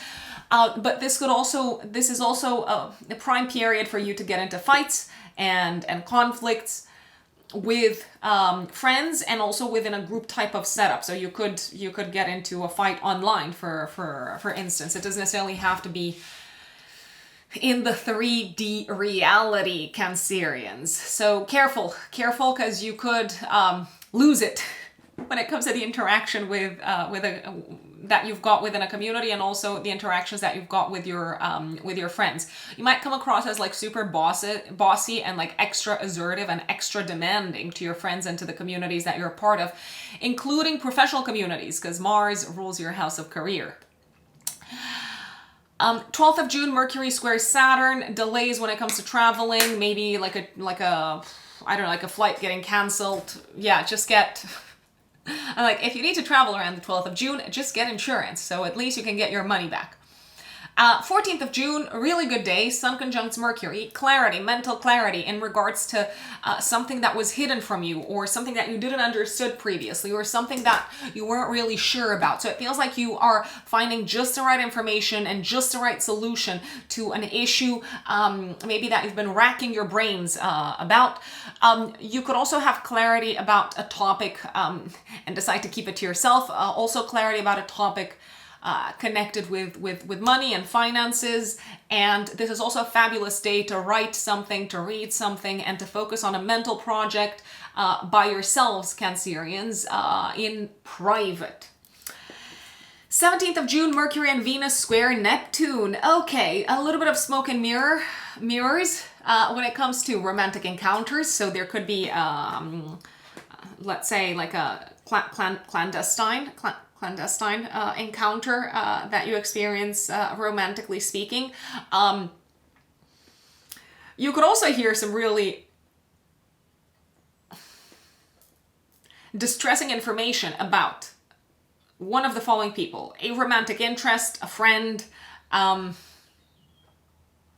possibly even a family member, and it might feel like they've hidden this information from you, and you might feel like you don't trust them as much as you used to trust them. Vagueness and ambiguity when it comes to conversations, travel matters, education. You might also feel like, you know what, even though you're not on the same page with someone in terms of worldview and belief system, you're probably not going to say anything and just going to keep things to yourself, because there's no point in trying to like reason with this person, or there's no point in trying to like convince them of the fact that they're wrong, because they're just not going to listen to the facts. Like they're a little bit deluded, or they're like lying to themselves. Now, on the same day, 17th of June, Mercury and Venus go into Cancer, and Venus is going to stay in Cancer until the 11th of July. I mean, this is probably one of my favorite transits, right? Because I'm a Cancer rising. So, 17th of June until the 11th of July, Venus in your first house, Cancerians, is going to bring the following, or is very likely to bring the following. A higher sense of self-worth. Woohoo! We could probably all use a little bit of that. You might be feeling extra attractive, extra pretty, extra charismatic, extra magnetic. And if you are looking to date, if you're looking to charm anyone, if you're looking to seduce anyone, if you're looking to be, just kind of like charming, but also in this sort of like caring, nurturing way, very Cancerian, it's probably going to turn out exactly as you intended it to. You're drawing a lot of good things towards you, especially friends, opportunities to go out, to socialize, opportunities to, I don't know, like bring more beauty in your life, and not necessarily just physical, but maybe in the form of like objects, like beautiful things. And you might also feel really just kind of like appreciated and loved throughout this period. It's a great time. I'm gonna say maybe from the 18th of June onwards. If you want to make any changes physically, if you want to change your hair, your looks, if you want to buy nice clothes, I mean, I don't know what it's like in the United States or wherever you're based in the world, Cancerians, but here in the UK, essentially end of June, beginning of July, like the sales season starts. I mean, yes, maybe we should not fall prey to this sort of like consumerist gimmick, but hey, if you're looking to renew your wardrobe, I mean, I'm just describing the astrology, Venus is probably going to, transiting your first house, is going to help you draw towards you the items that are going to put you in the best light and kind of like just look really good on you. 22nd of June, active 3 days before, 3 days after, this full moon in Capricorn puts the spotlight on your partnerships and relationships. Please keep in mind, because I get people always commenting this, and I'm like, why don't people listen until the very end? Or why do people just kind of like pick and choose when it comes to whatever it is that they remember?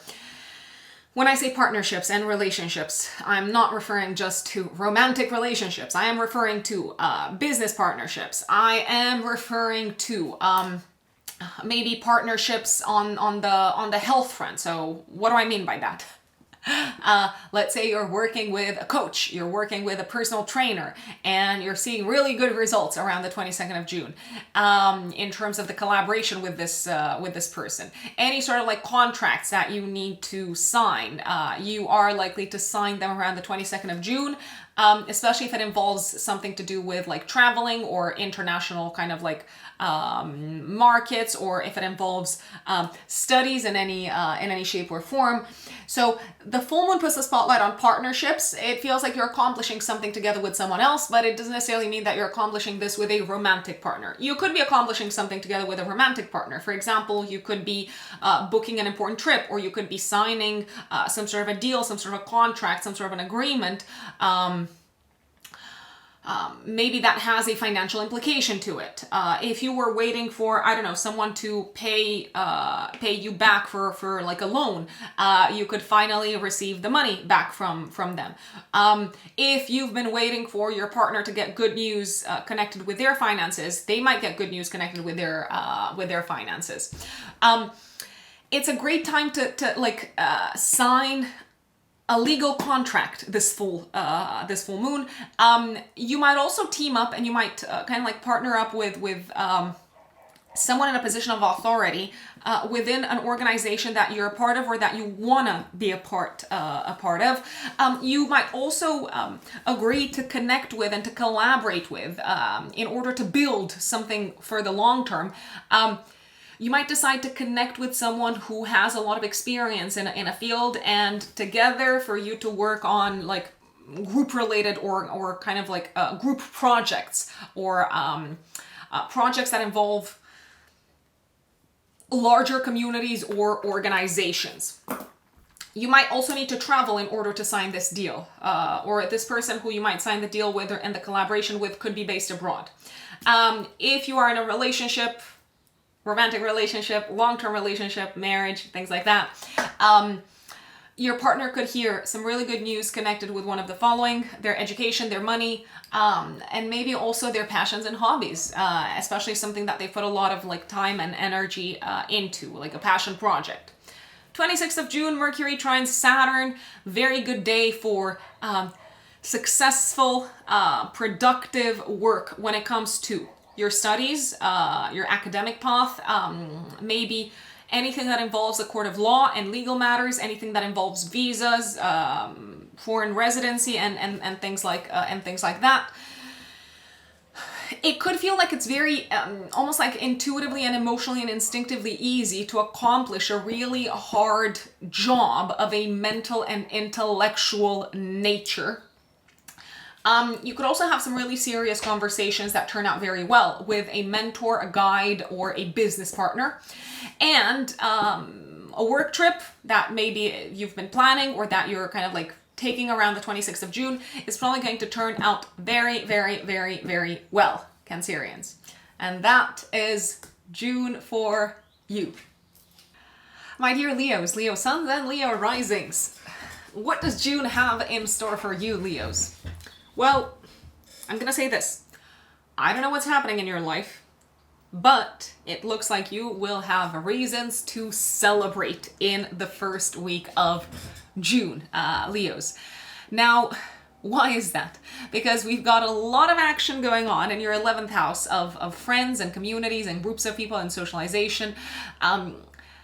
We've got Jupiter there, we've got Mercury there, you're gonna have a new moon there, the sun, Venus, and we're also experiencing this like a really harmonious, this really supportive aspect from Pluto. So what's going on? First week of June, it feels like you're probably going to be celebrating something publicly in I don't know, in like a group of people, something connected with one of the following: your relationship sector.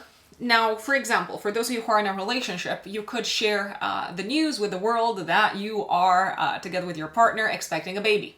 Or if your partner has been going through a hard time, you could share news with the world and celebrate and socialize and have fun and party. You could be celebrating the fact that your partner has overcome a really difficult period.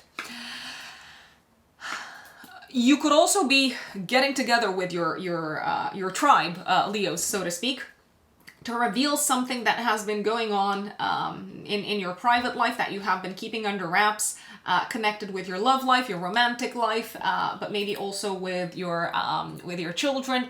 And it feels like a lot of people are going to be really happy for you. It feels like they're going to have a lot of questions. You might need to give a lot of details, but nevertheless, you seem to feel great about what's going on here.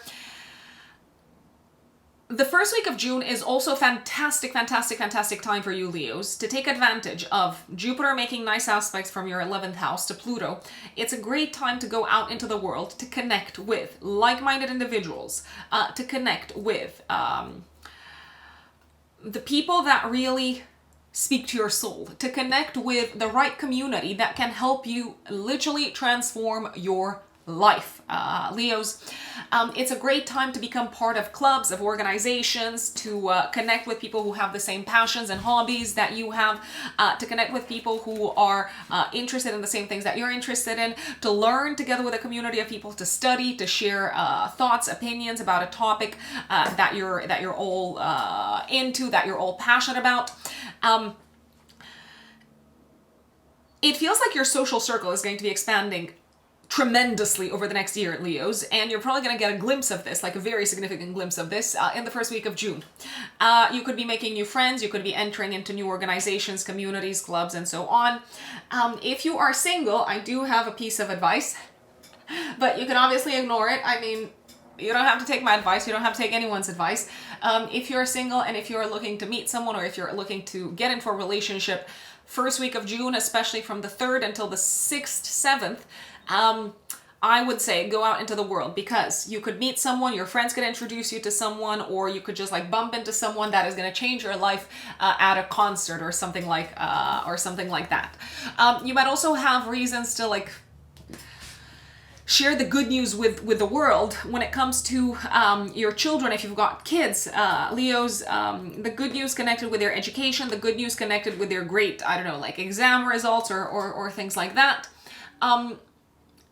You are feeling really lucky to be in the company of the people that you're accompanied by in the first week of June, my lovely Leos. If you are looking to launch something that involves wider audiences, wider communities, I don't know, like a service or like a business or something like that, I'm really liking the 6th of June. The new moon in your 11th house conjunct Venus, very nicely aspected to Pluto. You're probably going to draw the right crowd. The new moon on the 6th of June is a great time to start a group project. It's a great time to also set new intentions and new goals for the future, especially together with partners, collaborators, friends, and with wider communities that want to maybe achieve the same things that you want to achieve. 6th of June, you could also step into the organization, let's call it, or become a part of a community that is going to change your world, change your life, change your worldview and your perspective, change the way that you see, I don't know, reality, your relationships, change the way that you see yourselves, Leos. I have just one additional recommendation. Be open to new people, be open to new views, be open to fabulous news that is going to, I don't know, like result in massive kind of like mental aha moments. Be open to new perspectives, be open to growth and opportunities that could come your way through the people in your life, my dear Leos. That is the one thing that I would recommend keeping in mind. There was another thing that I wanted to mention. Okay, so Venus is the ruler of your career, right? And the new moon on the 6th of June, active 3 days before, 3 days after, is conjunct Venus. So you could step into or become part of or become active within an organization that is going to have a really auspicious impact upon your career path.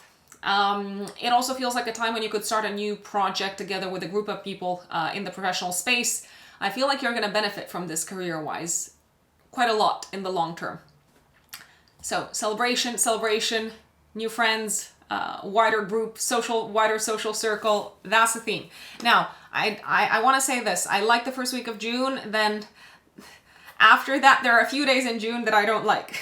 And it is what it is. Life is like that, right? So I am not particularly keen on the 8th of June. You could have some sort of a tense interaction with someone over money and over kind of like differing like values and value systems. You could also feel like the relationship with a friend is not necessarily going as you thought it would go. You could also feel like a tiny bit of like coldness and distance, maybe the cold shoulder from a friend, or maybe even from someone who you used to collaborate really, really well with. I'm not necessarily a big fan of the 8th of June when it comes to dates, when it comes to making public presentations, when it comes to celebrations. I feel like some sort of obligation could get in the way of the fun and of the socializing and of you kind of like being out into the world. Your partner could need you. If you have a partner, if you're in a relationship, your partner could need you to be present. They could need your help and your support, maybe even emotionally. And I feel like that could interfere maybe with some of the plans that you had made with your friends, my dear Leos. 11th of June, my least favorite day of the month. Maybe also the day before and the day after. Leos, Mars squares Pluto. Explosive fights. Buried power struggles. Hidden conflicts that are likely to kind of like shake up to the very core your position within maybe your company, within your professional organization. A really kind of like explosive and probably very transformative conflicts could undermine an existing partnership and collaboration, maybe with someone that you've been working with professionally. So you might decide to cut ties as a result of maybe feeling really frustrated and maybe even betrayed as a result of maybe finding out something that was buried and hidden, connected with, I don't know, let's say, for example, your accountant or your financial advisor or your business partner. Really intense power struggle with a boss around this time, and potentially also with a partner. It could be your life partner. I feel like no one's gonna budge. I feel like this has the possibility to turn into something. So this sort of like crash, clash, all of the aforementioned. It could turn into something quite crushing for the relationship. I mean, what's my recommendation? Choose your battles. Choose your battles because they can have really long-term effects, my dear Leos. This could also be the time when a partner has some really kind of like significant trouble at home with a parent, maybe.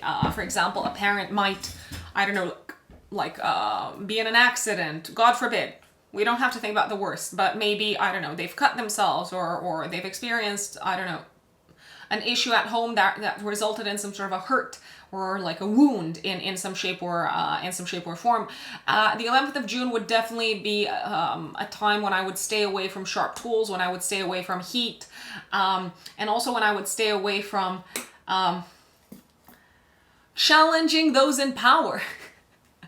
Because you don't know how big a grudge this person is going to hold against you. And I don't know if it's worth it. I don't know if it's worth like you kind of like getting on this person's nerves, maybe just to prove a point. Leos, it could really be detrimental to your position professionally.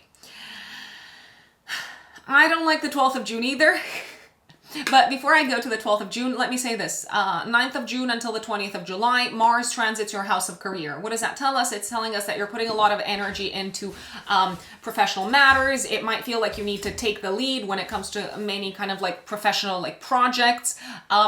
It might feel like potentially your career takes you away from home, and throughout this period, this could result in some challenges and some kind of like clashes maybe with your partner, because maybe your partner feels like you're spending too much time at work and not as much as you potentially should at home. Mars makes you very driven and motivated, however, to go after what you want career-wise. Yeah, the day that I like the least, or maybe the period that I like the least, is when Mars squares Pluto. So 11th of June, day before and day after, right? 12th of June, Mercury squares Saturn. Conversations about money are probably not gonna go anywhere. You might talk about money and kind of like financial implications with a friend, a partner, a business collaborator, maybe a business advisor, and you might realize, oh my God, we're not on the same page. You might also realize that you're quite limited because of financial restrictions in terms of putting into practice, in terms of implementing some of your plans for the future, in terms of maybe implementing the vision that you had for your future, my dear Leos. So you might need to adjust, you might need to make adjustments. You might also need to have a really uncomfortable conversation with your life partner, for those of you who are married, around expenses, joint accounts, and shared kind of like resources, because it feels like something's not working anymore. I like the 14th of June. So yeah, the days that I don't like are pretty much over. I like the 14th of June because we've got a Mercury Cazimi, Sun conjuncts Mercury in the 11th house, a really strong kind of like clarity of mind. You're super coherent, you're very fluent, you're very witty, you've got your words with you, especially when it comes to sending a message or kind of like spreading a message to the world, like sending a message to a community of people, speaking publicly about something. Really good ideas making their way to you, my dear Leos, from your friends, from the people that are part of your tribe, that are part of the clubs, the organizations that you activate within. You seem to shine within a group type of setup for your intellect and for your ideas. It's a great day also for brainstorms. Fabulous day for signing contracts as well, and fabulous day to collaborate with others on mental kind of like endeavors. 17th of June, Mercury and Venus square Neptune. Okay, so you could be a little bit disappointed with someone, maybe because they've kept something from you connected with their, I don't know, like financial situation. You could feel like someone's trying to pull the wool over your eyes when it comes to financial matters. So if you're feeling like you're being sold to it, and if you're not super sure as to whether everything that this person says is accurate and true and real, I'm gonna say you're probably right. Your gut feeling might tell you, nah, this is too good to be true. So if it sounds too good to be true, trust your gut, because it probably is too good to be true. I would be very careful when it comes to, for example, I don't know, like investment opportunities that come your way around the 17th of June. Maybe also the day before and the day after. You could be feeling possibly a bit disappointed with a friend, maybe because they've said something and they've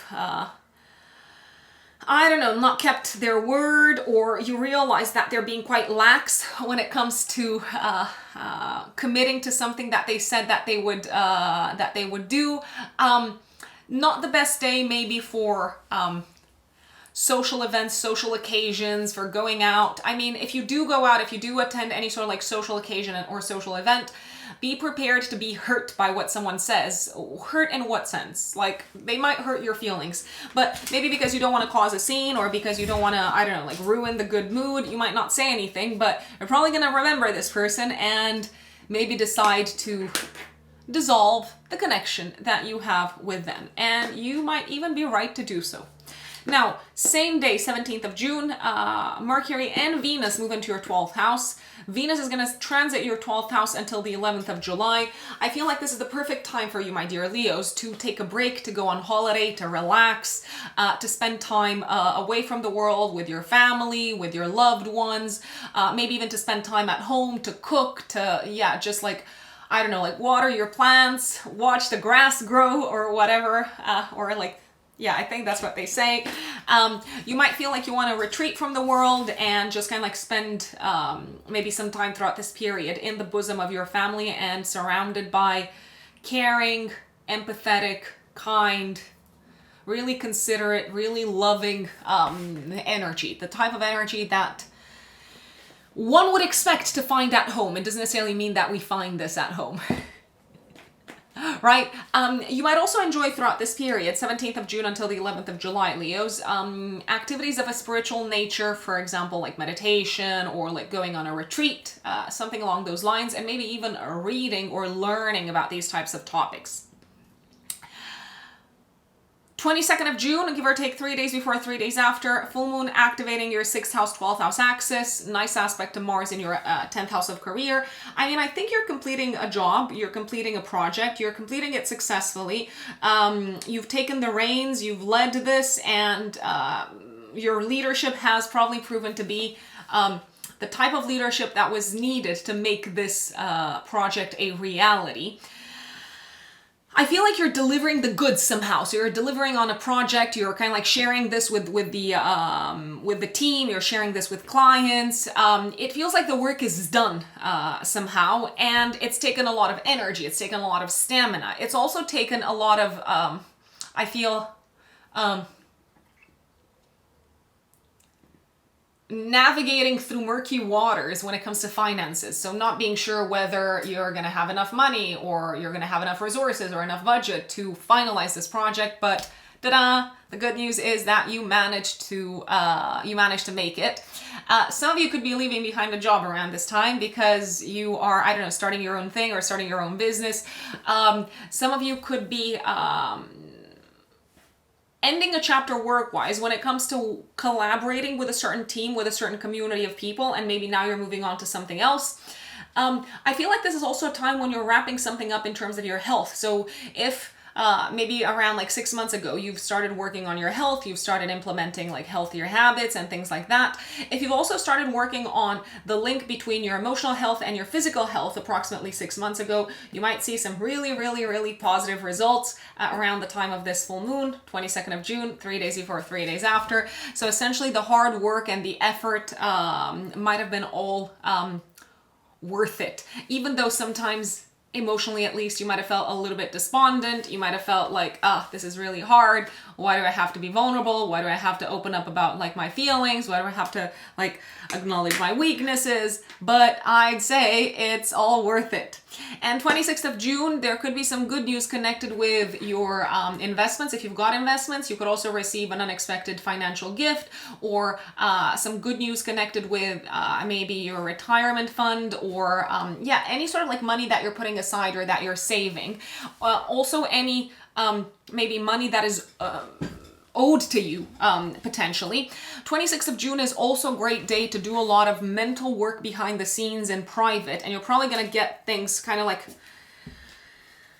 off your plate. You're going to get the job done. For example, if you need to file your, I don't know, like tax return, 26th of June, great day to do so. Great day to like pay your taxes, pay your debts, work on, I don't know, like expenses and things like that. It feels like the mind is very concentrated and focused, and if you need your partner to help you, if you have a partner, they're probably going to be there to help you, Leos. Virgos, Virgo suns and Virgo risings. My lovely Virgos, what does June have in store for you? Well, I'm going to tell you this, Virgos. One thing is sure. I mean, I hate to use the word sure. I hate to use the word certain when it comes to astrology, just because astrology does not predict exact material manifestation, does not predict concrete manifestation. Astrology is very good at forecasting things from a symbolic and archetypal perspective, and then the way in which things turn out materially in our 3D reality is very much dependent also upon our free will and upon how we choose to channel and utilize the energies available to us. So, Virgos, one thing is almost for sure. Probably over the next year, pretty much actually from the last week of May until June of next year, it feels like your career direction is shifting. It feels like you need to be open to saying yes to new opportunities, to saying yes to maybe learning something new, to saying yes possibly to a new industry, to saying yes to being of service in a different way, to saying yes to maybe working in a different environment, maybe working for a different like company all together. As I said, maybe different like industry all together. The more you, if you ask me, the more you align yourselves, Virgos, with this sort of like fresh, novel energy professionally, and in terms of your contribution to society, the more likely you are to be successful in the next year. The more you might be trying to hold on to what is, work-wise and career-wise, the more likely you are to feel blocked and stressed about not going anywhere, not getting anywhere. So things like that. There's also a possibility that, especially in June, in particular in the first week of June or so, the direction in which your career is taking you, which is very exciting. And I'm going to say this, Jupiter, the Great Benefic, which is transiting your house of career right now, does not transit a sign very often. It transits a house and a sign once every 12 years. So this is actually a very auspicious time for you career-wise.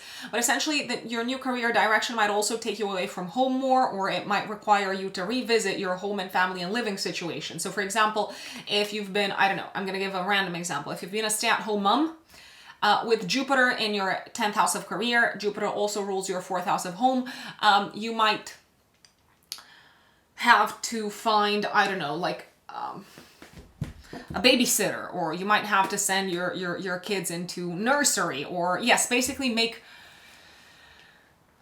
different arrangements at home when it comes to your home life, family life, and children, my lovely Virgos. If you're ready for a new job, if you're ready for a new career direction, if you're ready for a new path from a vocational perspective, and I know that sounds like a big deal, the first week of June is going to be superb. You're going to like it. If you're not ready for this, then the astrology might make you aware of the fact that you need to look beyond what you know and stretch yourselves, Virgos, outside of your comfort zone professionally. So, what's going on in the sky? First week of June, pretty much, but this aspect is exact on the 3rd of June. Jupiter trines Pluto from your house of career. Pluto is in your 6th house of day-to-day work. We also have on the 6th of June a new moon in Gemini in your 10th house of career conjunct Venus. The new moon, essentially, active 3 days before, 3 days after, says that you're ready for a fresh start professionally, and you're also ready to maybe learn something new, step in a new direction, maybe educate yourselves, connect with new people in the career space. This new moon can also bring a fresh status for you in the world, Virgos. When I say status, what do I mean? I mean, for example, your status might change. So if you were not a parent, you might make an announcement that you might make an announcement that you're expecting a baby and you're going to be a parent, or you might make an announcement connected with your relationship status. I don't know, you might announce the world that you are getting engaged, or that your relationship status has changed. The new moon can bring new opportunities professionally that are going to pay, because the new moon is conjunct Venus, the ruler of your house of income. But it really feels like you have to change in order to take advantage of these opportunities. You have to change the way that you have thought so far about work. You might need to learn new things. You might need to change the way of working that you've been accustomed to. You might need to start, I don't know, like utilizing different methods, different tools. You might, as I said, even need to consider a new arrangement when it comes to your home and living situation. Is it going to be worth it? I believe so. I mean, I am actually sure that it's going to be worth it. Could it be scary at times? Yes, it could be scary at times. If you're making an announcement connected with your romantic status, it could be equal parts scary and exciting. The world is probably going to look at you through a new lens and see you with new eyes after the new moon on the 6th of June, my dear Virgos. Take a leap of faith. That is my recommendation when it comes to your vocational path. Now, as much as I like the first week of June, there are a few days after that I don't really like in June, Virgos. I'm not a big fan of the 8th of June. Venus squares Saturn. I feel like there could be some trouble in your relationship sector. There could be some challenges in terms of communication with a partner. It could be a life partner, but it could also be a business partner. It might feel like you're not on the same page. It might feel like they are a little bit reluctant to turning your vision into a reality. It might feel like they don't really understand your vision. It might feel like their way of working is very different from yours. If you're making a presentation professionally, or if you need to get someone on your side professionally around the 8th of June, give or take a day before, a day after, I feel like they're going to be really hard to get. I would recommend catering to their feelings and emotions and needs rather than trying to convince them with logical arguments, because logical arguments do not seem to hold that much water. You're probably going to reach the same conclusion around the 12th of June, give or take a day before, a day after, when Mercury squares Saturn in your 7th house. Romantic partners, lovers might have a little bit of a hard time understanding each other on the 8th of June. One of you could be kind of like trying to send a message across logically, and the other one is feeling like fearful and stuck and blocked because of their vulnerability. I'm also not a big fan of the 11th of June, give or take a day before, a day after. Oh, please. Please, if you don't have to work out, I would maybe just avoid it around this time. Mars squares Pluto in your house of health, so you might overdo it with the workout. There is potentially like a chance of like hurting yourselves. There is potentially this sort of like obsessive, overdoing, intense kind of like energy in the air when it comes to physical movement. You could also have a really ugly, I'm just gonna say it, I know some people dislike from the bottoms of their heart me like using any less than rosy, I don't know, colored glasses when it comes to looking at the astrology, but I'm just going to call it as it is. Mars square Pluto can result in an absolutely explosive, transformative, destructive argument at work. Destructive, why? You might really insult someone. You might insult their beliefs, their religion, their mentality, their worldview. It could have dire consequences on your status at work. It could have like really bad consequences in terms of your position within the team. I I mean, Mars in the ninth house can even like threaten to sue you. So you might say something and someone might kind of like, I don't know, say, oh, I'm going to sue you, or I'm going to go to HR, or I'm going to take this like way over your head. If you don't need to get into a quarrel, my recommendation is to not get into a quarrel, to choose your battles and to choose who you want to convince or persuade of when it comes to showing them that their way of thinking and their mentality is wrong. Maybe it's not worth it. There could also be some sort of like hidden inflammation coming to the surface health-wise around this time. So you might not be feeling very well. I mean, Pluto can also be associated sometimes with kind of like hidden issues, such as hidden, I don't know, like poisonous stuff. You could eat something that went bad and you might not be feeling really good around the 11th of June. So I would be careful, whatever it is that you eat, that it's not expired. If you're traveling, you could get really angry and frustrated in the process, maybe because it's not working in the way that it's supposed to, maybe because, I don't know, your flight gets canceled and you're really frustrated that you can't get into work in time. So if you need to travel around the 11th of June, my recommendation would be to get insurance and to also expect your schedule to change. Power clashes, power struggles in the workplace, also with clients, very, very likely. There could be also some hidden expenses that you end up with when it comes to your health around this time. So not my favorite time at all. But the most important thing is for you to stay safe and to not get into trouble. I mean, to not get into trouble unnecessarily, because sometimes like trouble happens.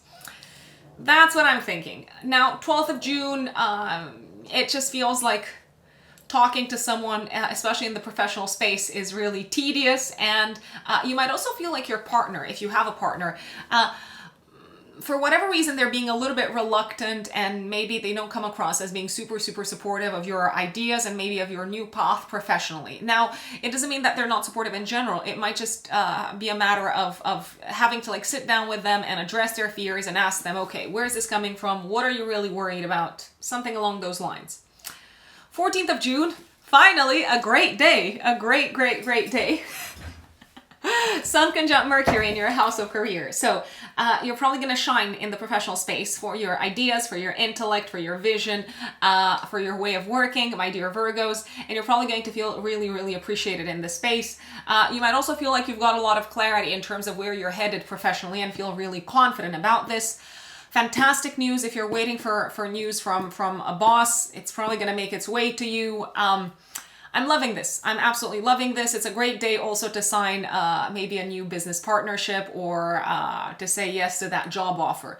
And if you can schedule an interview, if you want to get a new job, if you can schedule an interview around the 14th of June, it's probably going to go super, super well.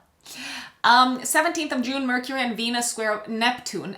Very careful here, because you might be inclined in a professional setup or in a public setup to talk a big talk and to not be able to deliver. So careful that whatever it is that you're talking about, be it at work, be it, I don't know, in the public sphere. Maybe you are in an academic environment. Maybe you are attending, I don't know, like a social event. Do not overpromise. Do not promise a fantasy, because it's probably going to blow up in your face a little bit further down the line. And it might also make you come across as not very trustworthy. Now, you could also feel disappointed by someone who you used to work very well with in the professional space. People change. People go through their own stuff. People are not maybe as reliable as you thought they were. And it's just a matter of acceptance. Now, also 17th of June, Mercury and Venus go into Cancer. Venus is going to transit Cancer in your 11th house until the 11th of July. 17th of June until the 11th of July. I love this period for your social life, my dear Virgos.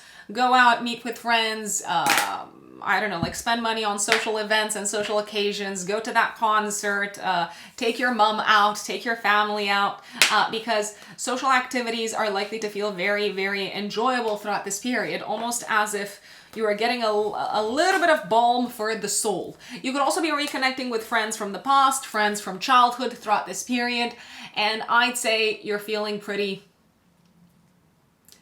yeah, pretty stoked about it. 20th of June for the next month, Sun transits Cancer in your 11th house. So once again, it puts the spotlight on friends, communities, socialization, but also on your plans for the future. Where are you headed in terms of goals for the future, Virgos? That is the question.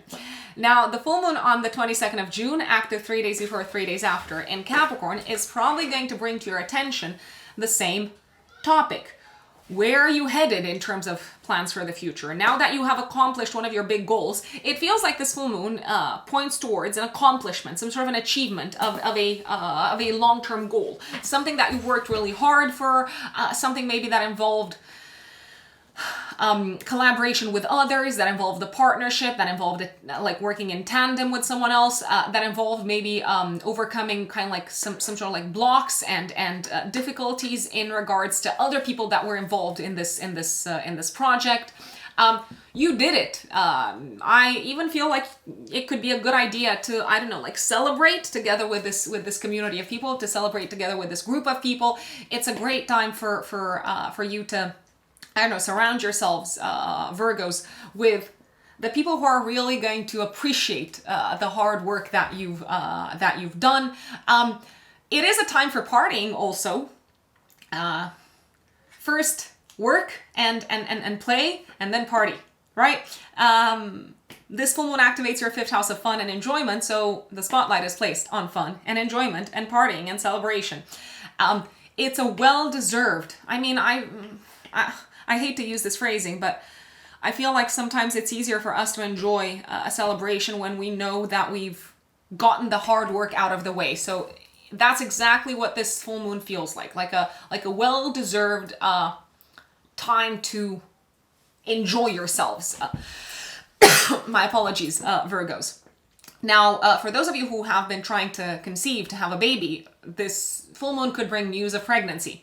And I feel like you've got your partner on your side, you've got the support of like friends and maybe significant people who can kind of like help you on a long-term journey, maybe connected with children. And if you've got children already, you could just be going to some sort of a group type of celebration together with your kid. I don't know, like dropping them off to, I don't know, like graduation or like a big, I don't know, like group type of event. It feels like you've got a lot of peace of mind as you're doing this, and maybe it took a while for you to get there. Virgos. And last but not least, 26th of June, Mercury trines Saturn. Really productive conversations when it comes to plans for the future together with a partner or a collaborator. It doesn't necessarily have to be a romantic partner. It can be a business collaborator. So you could, for example, set the goals for the next quarter together with your business partner or with your colleague or with your financial advisor or with your accountant. It's a great day to socialize within a professional kind of like setup. So if you have the opportunity to attend a social event at work, I would go there and just kind of like show up and connect with people and like, just be yourselves, Virgos. I don't feel like you need to make any sort of like effort, but I feel like this day, like 26th of June, really strengthens like business relationships. It can really strengthen personal relationships, but I feel like this is particularly good for your profession.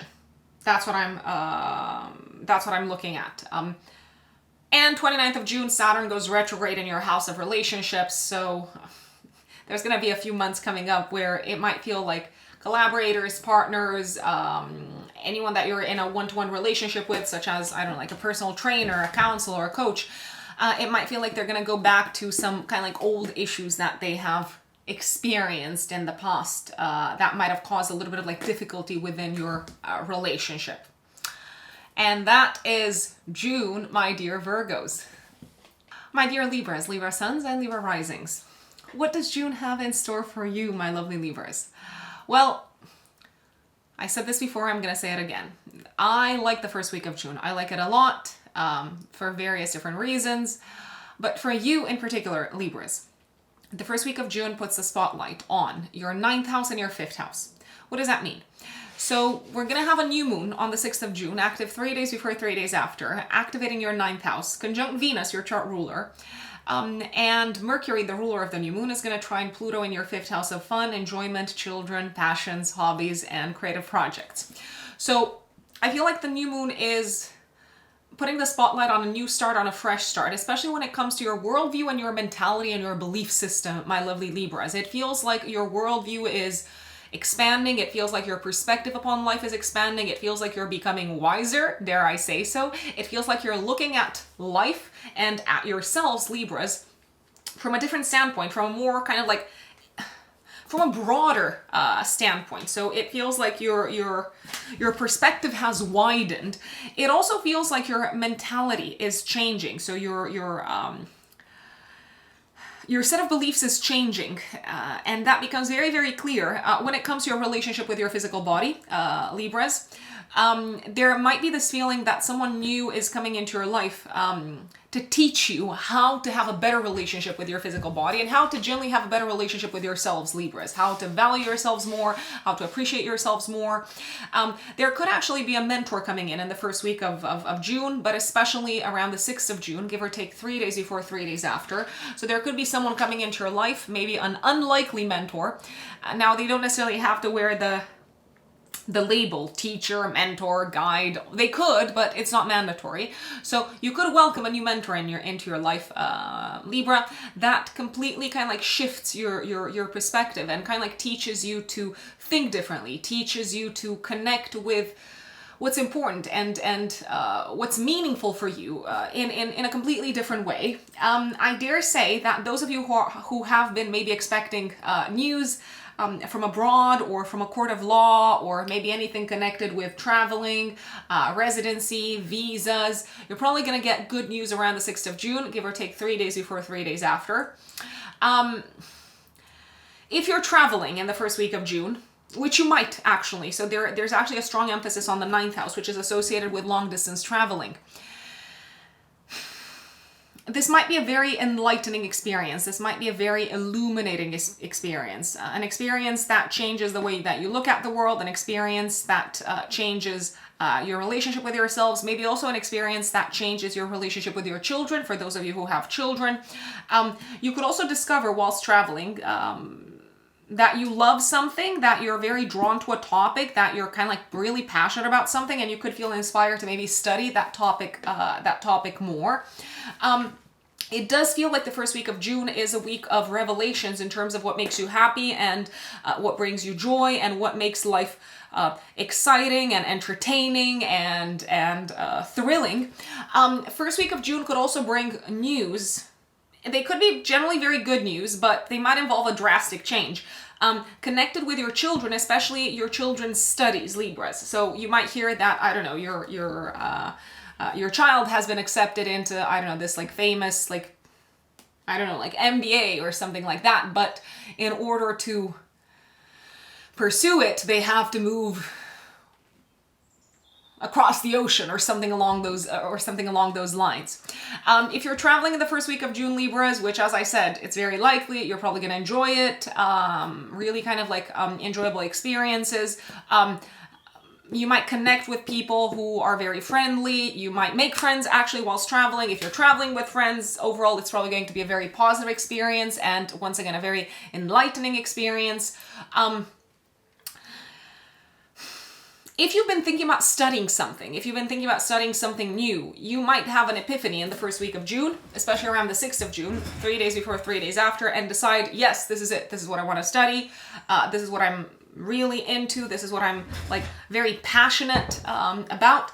And if you have been studying in the past something, I don't know, like esoteric or something spiritual or something that essentially is meant to kind of like reconnect us with the divine, such as astrology, you might have some really important aha moments. So you might feel like your level of knowledge and wisdom has expanded dramatically in the first week of June. You might even experience some sort of a change in paradigm. So in terms of how you approached this type of maybe spiritual topic or philosophical topic, like all of a sudden you might have like a revelation and say, oh my God, like how did I not see this? How did I not understand this from the get-go? And as a result, your view of that topic changes very, very drastically.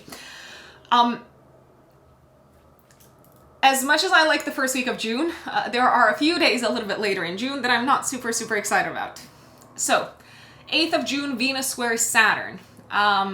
If you're traveling, then work could get a little bit in the way. Maybe your colleagues call and they say, oh, you got to complete this project. And you're like, no, I'm on holiday. So it could feel like work might interfere with enjoyable activities that involve traveling.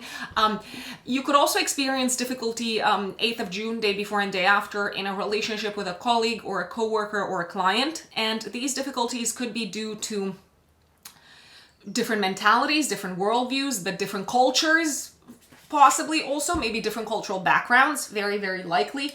I feel like work is getting in the way of pleasure. This is also a day when you might experience a little bit of like heaviness health-wise. So you might be feeling restricted because of some old kind of like health-related matters when it comes to, I don't know, like socializing or going out into the world. My recommendation is to slow down if you can around the 8th of June, maybe also the day before. Don't force yourselves, Libras, to attend every social event. Don't force yourselves to, I don't know, like please everyone, because that's literally impossible. If you need to take a bit of a break, take a bit of a break. And you might need to reduce the amount of, I don't know, like the quantity of things that you do for pleasure. For example, you might need to reduce the amount of sugar that you eat because you might not be feeling so good health-wise around the 8th of June. 11th of June is my absolute least favorite day. 11th of June, also day before, day after. Mars squares Pluto.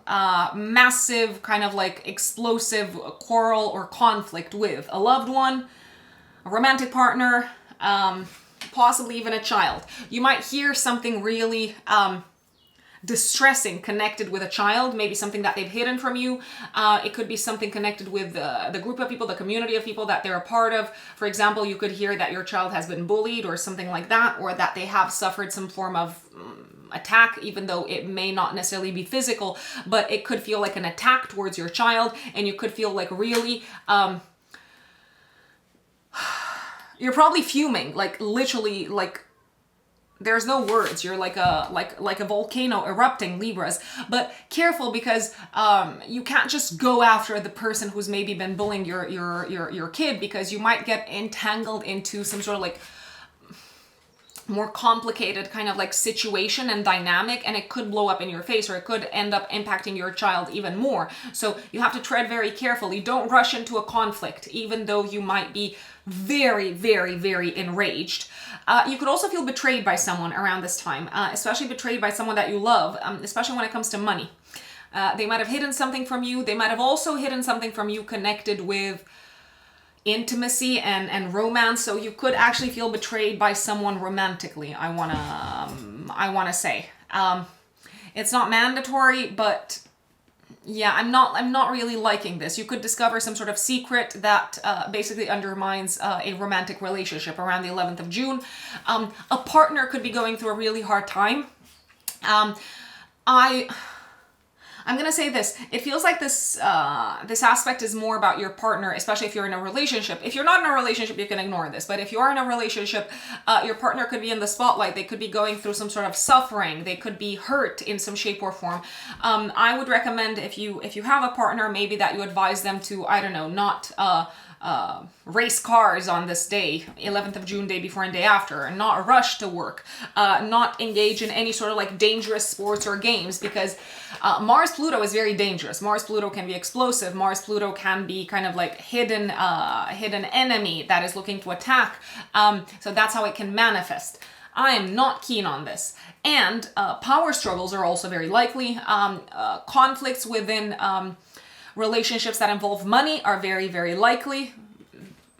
It could be between you and a business partner. It could be between you and your life partner. It could be between you and your child, for instance. Libras, I don't feel like you can solve the conflict around the 11th of June. You might need to wait until a little bit later. Probably.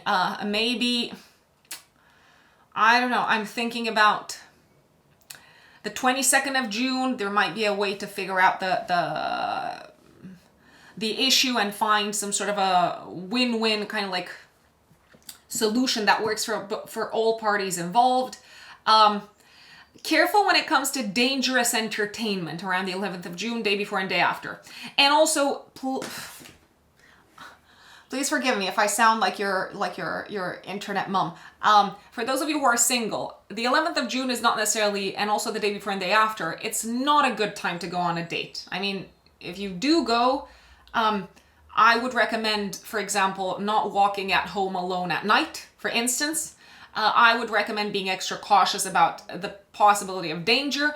Now, I don't want to sound paranoid, but I'm not liking Mars-Pluto. Mars-Pluto can be like really, astrologically, it can be quite dangerous. I'm just going to say it. 12th of June, Mercury squares Saturn. Some sort of like frustrating communication and some sort of like blockage in communication at work. Some sort of delay maybe in terms of sending your message across.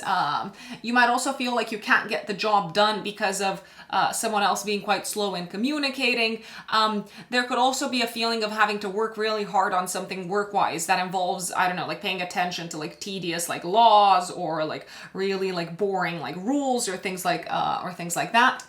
14th of June, finally a great day. Sun conjuncts Mercury in the 9th house. My dear Libras, it feels like you're finally having clarity of mind in terms of what is important to you, what you believe in.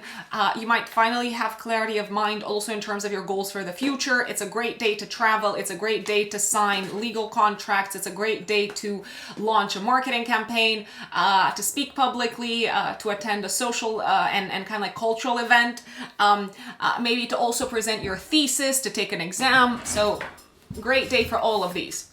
Now, 17th of June, Mercury and Venus square Neptune. I feel like this could be a day when either you or someone that you work with, it could be a colleague, it could be a client, are kind of like over-promising and under-delivering. So careful not to say to someone exactly what they want to hear, because then it might blow up in your face, especially to someone in a work environment. So if you can't do something, just kind of like manage their expectations. Don't just say yes because you don't want to upset them, because otherwise it might undermine your position at work, and you might find yourselves, Libras, in a pickle where you can't really deliver what you said you would deliver work-wise. I'm not really liking this day because it just feels like communication with people in the workspace is like super confusing and ambiguous. You might also have wrong data, wrong facts, wrong numbers, and you might need to go over the concrete kind of like stats once again. So you might discover like a mistake. Careful, because mistakes can be made in legal documents around this time. It could also feel a little bit confusing to you how you can kind of like implement maybe some of the things that you've been learning when it comes to your day-to-day habits and your day-to-day routines, so that you can benefit from them health-wise. So you might not yet know how you can benefit from like this sort of like broader wisdom that you've started to accumulate, Libras. And that's okay. You don't have to find the answers straight away. It's fine. Like sometimes the path just reveals itself further down the line. Also on the 17th of June, Mercury and Venus go into your house of career. And on the 20th of June, the Sun goes into your house of career in Cancer, my dear Libras. So guess what? For the next month, the spotlight is going to be placed on your career, public status, public reputation, place in the world, how you contribute to society. The spotlight might also be placed quite a bit on your mom, because the 10th house in traditional astrology is associated with the mother.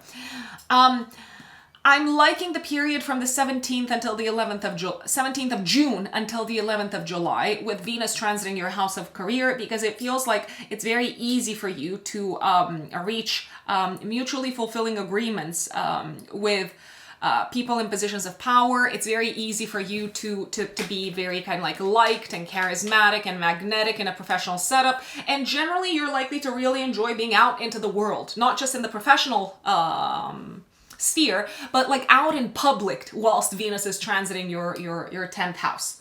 22nd of June, give or take 3 days before, 3 days after, full moon in Capricorn, activating the 4th house, 10th house axis. So the spotlight is very much placed on home and family and your private life, but you might also have something to share from your private life to the outside world. So for example, you might share that you're going to relocate, and as a result, I don't know, you're gonna ask for a transfer job-wise. You might also share to the world that you've been, I don't know, working on expanding the family, for instance, and now you can finally speak in public about this. Some of you could be wrapping up at home in the real estate and domestic space. You could be wrapping up maybe some sort of work project. For example, if you've been renovating, if you've been investing money into the home, it might feel like the hardest part, the hardest aspect of the job, let's say, is done and over, and maybe you're ready to like welcome people into your home. I feel like you are achieving something really tangible and concrete in your private life, and it's kind of like a good reason to also brag to the outside world. Some of you could be receiving approval for a mortgage. Some of you could be agreeing with your partner, if you have a partner, to invest in something at home, or to invest in something for your family, or to invest in something connected with property and a real estate. You've got money, you've got support from someone else. It does look like you've got support from a partner or a collaborator, or really someone who's got resources. They don't even necessarily have to be your partner or your collaborator to make this happen. And yeah, I just feel like you're very keen to share the good news with the world. If one of your parents has been going through a hard time health-wise, I feel like that's in the past, that's behind you, and maybe you can finally once again maybe talk about it in public. You can maybe share, okay, we've been going through this like hard time, and like, I don't know, a parent has been experiencing issues, they've had an intervention or something, and maybe you didn't want to talk about it in public, but now it's like, once again, the hardest part is behind you, so you can absolutely share this with the world. And 26th of June, very productive day at work. Maybe also the day before, Mercury trines Saturn. The mind is very focused. You're having like really constructive conversations. You're getting really hard mental, intellectual work done. Maybe something that's been taking a long time to get over the line work-wise is finally looking really good, and you're feeling confident to share this with, I don't know, like your manager, your boss, or something like that. Also a very good day to take an exam. Also a very good day to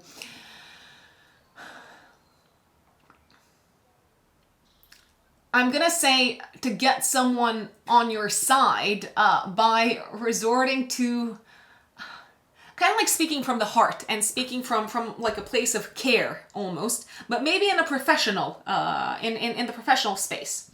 And 29th of June, Saturn goes retrograde in your house of health and day-to-day work. So over the next few months, you may feel like at some point you might need to revisit some old kind of like challenges or difficulties connected with your work and with your health, or it might feel like potentially you're not necessarily moving forward, you're not making a lot of progress. Maybe you're kind of like in a little bit of a, not necessarily limbo state, but you're a little bit at a standstill. You're plateauing. I think that's the word that I'm looking for. And sometimes we experience plateaus, and we're not always kind of like moving full speed ahead, and that's okay. Scorpio suns and Scorpio risings. June 2024. What is going on? What on earth is going on, my dear Scorpios? Well, I've got good news. I've also got days that I want to draw your attention to that I really don't like, and I believe that you should be prepared. What is it? What do they say? Forewarned is forearmed. Anyway, I'm giving you a warning. I mean, I'm not warning you because like you can do whatever you want, but I'm drawing your attention to some days that could potentially be challenging. But I'm not going to start with the difficult days. I'm going to start with the great days, with the easier days. So first week of June, actually, there could be some really good news connected with the following, Scorpios. Your investments, especially Scorpio risings. If you've got investments, if you've been like putting your money behind, I don't know, whatever it is, like ETFs, stocks, whatever it is, you might see a significant increase. Jupiter trines Pluto. Jupiter is a planet of abundance. Pluto is a planet associated with power and wealth. Yeah, first week, it looks like the value of assets might go up. So you might want to look at, of course, this is not financial advice. You're completely responsible for your financial decisions, but you might want to look at how you can maybe, take your wins when it comes to investments. There could also be some really good news and some sort of expansion financially that you experience, Scorpios, coming from one of the following: the sale of a property, inheritance, any sort of like lump sum of money, such as commission, for example, a bonus, maybe a gift from the family, but also if you are in a relationship, from your partner's finances. You could also, this is a possibility, Scorpios, play some sort of a part, some sort of a role, like the mediator part, like the bridge part, when it comes to like a very important financial transaction. So you could mediate some sort of a deal, and you might get a big fat commission. So if you have the opportunity for that to happen, I would jump at that opportunity. There's also a very high chance, if you've been waiting for news connected with maybe a mortgage or a loan, that you might get some really good news in the first week of June, Scorpios, and you might be able to direct a big part of that money towards home, property, and real estate. And if you're looking to sell a home, it's probably going to happen in the first week of June. You could also get good news in the first week of June when it comes to a partner's resources expanding. Maybe they're getting like a huge like salary increase. Maybe they're getting a much better paid job. Your home life also, as you know it, Scorpios, in the first week of June, might change. Now, even if you don't, for example, move in the first week of June, you could hear news that, I don't know, your partner is pregnant, for instance, and as a result, you need to look at a bigger house, or you need to look at, I don't know, like working on an extension. You need to look at like revisiting how you currently live. It might feel like great news, but it might also feel like a massive transformation has been kind of like kicked off by this development, by this exciting development. I feel like your living situation probably needs to change anyway, maybe over the next year or so, Scorpios. I'm just putting that on your radar. And it feels like some of the concrete details are coming to your attention, probably in June, and especially in the first week of June, Scorpios. 6th of June, 3 days before, 3 days after, I feel like you really need to look at shared assets, joint kind of like accounts, shared resources. If you are with someone, if you're in a relationship with someone, it might be worth looking at a joint account. It might be worth looking at shared expenses. I feel like you need to set maybe potentially some goals financially together, and maybe discuss about how you might need your partner's support financially, or they might need your support. Generally, I feel like money's gonna be kind of like front and center of your mind, and front and center of like the conversation that you have with collaborators, partners, business partners, maybe around the 6th of June, 3 days before, 3 days after. What I think the really good news is that there is money. And it looks like there could be quite a lot of it, maybe a lot more than you thought there would be. Now, I like the first week of June. As I said, there are some days in June that I don't like. I don't like the 8th of June, maybe also the day before, maybe even the day after, but especially the day before. Venus squares Saturn. So you might try to connect with someone romantically. You might try to, I don't know, like, just have like a heart to heart, like a moment of vulnerability with them, and open your heart to them, and it might feel like they do not respond in the way that you want them to respond. You could also feel a little bit disconnected and not on the same page, and have some difficulty in a romantic relationship with someone because you're not on the same page when it comes to something kind of like tangible and concrete connected with children. Speaking of children, there could be a significant expense that you need to take care of that you're not super excited about. When it comes to children, your partner might insist that you pay for this, but you might think, why am I paying for this? This doesn't make sense. I don't need this. We don't need this. How are we going to use it? Is it worth it? You might think it's not worth it. Your partner might insist that it is worth it. So, yeah. agree to disagree, or maybe agree to park the conversation until a little bit later, my dear Scorpios. Now, if you were thinking about going on a date with a new partner, your existing partner, I don't know, like if you're single, maybe you're open to dating. I don't like the 8th of June. I also don't like the day before. It just feels maybe like awkward, or it just feels like something could come up, maybe something from home. You might need to cut it short. So maybe like a family member might need you, or you might need to work on something around the house. And I'm not a big fan. I'm also not a big fan for dates when it comes to the 11th of June, also the day before and the day after. Not a big fan of the 17th of June either when it comes to dating, because Venus and Mercury are going to square Neptune in your 5th house. So a lot of like smoke and mirror is on the 17th of June when it comes to romance. People are not who they say they are, or they are trying to pull the wool over your eyes, and you are very good at smelling a rat. I mean, I don't think I'm using this in the right context. You're very good at smelling the skeletons in the closet, maybe.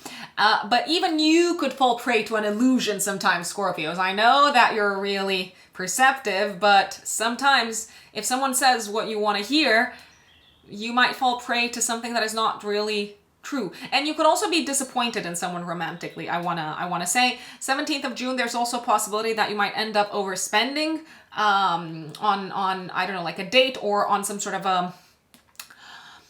I don't know, like a party or like a social occasion, and then it puts you in a tight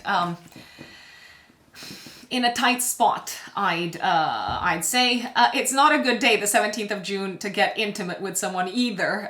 Once again, a little bit of disillusionment is on the horizon, if you ask me.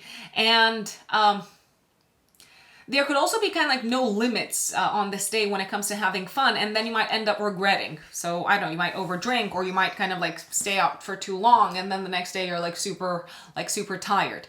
But let me go back to kind of like the early days of June.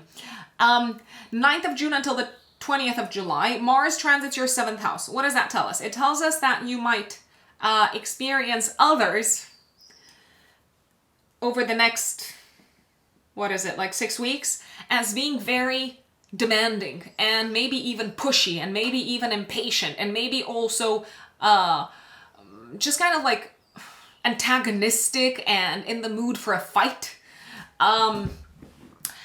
Your partner in particular might be prone to having a short fuse, and might be prone to kind of like fits of anger out of nowhere. They might be a little bit on the demanding side. It might feel like people just kind of like want to push back in general. So they might be, as I said, in the mood for a fight, and especially around the 11th of June, give or take 3 days before, 3 days after. I'm not the biggest fan of the 11th of June. On the absolute contrary, massive power struggles 11th of June with a partner. It could be a life partner, it could be a business partner, it could also be with a parent. 11th of June, give or take a day before and a day after, there's also a chance of accidents around the house. So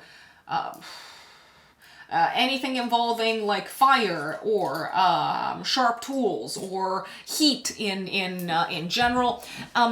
I would not rush around the house, and I would also recommend to a partner not to rush around the house, and be careful when they use sharp tools, because something could blow up. Just as an FYI. Ego battles are also very likely, so tempers might blow up equally. Choose your battles, just because something could escalate to the point where you might feel like there's no return. Just as an FYI. If you are in a relationship, a partner could also have some really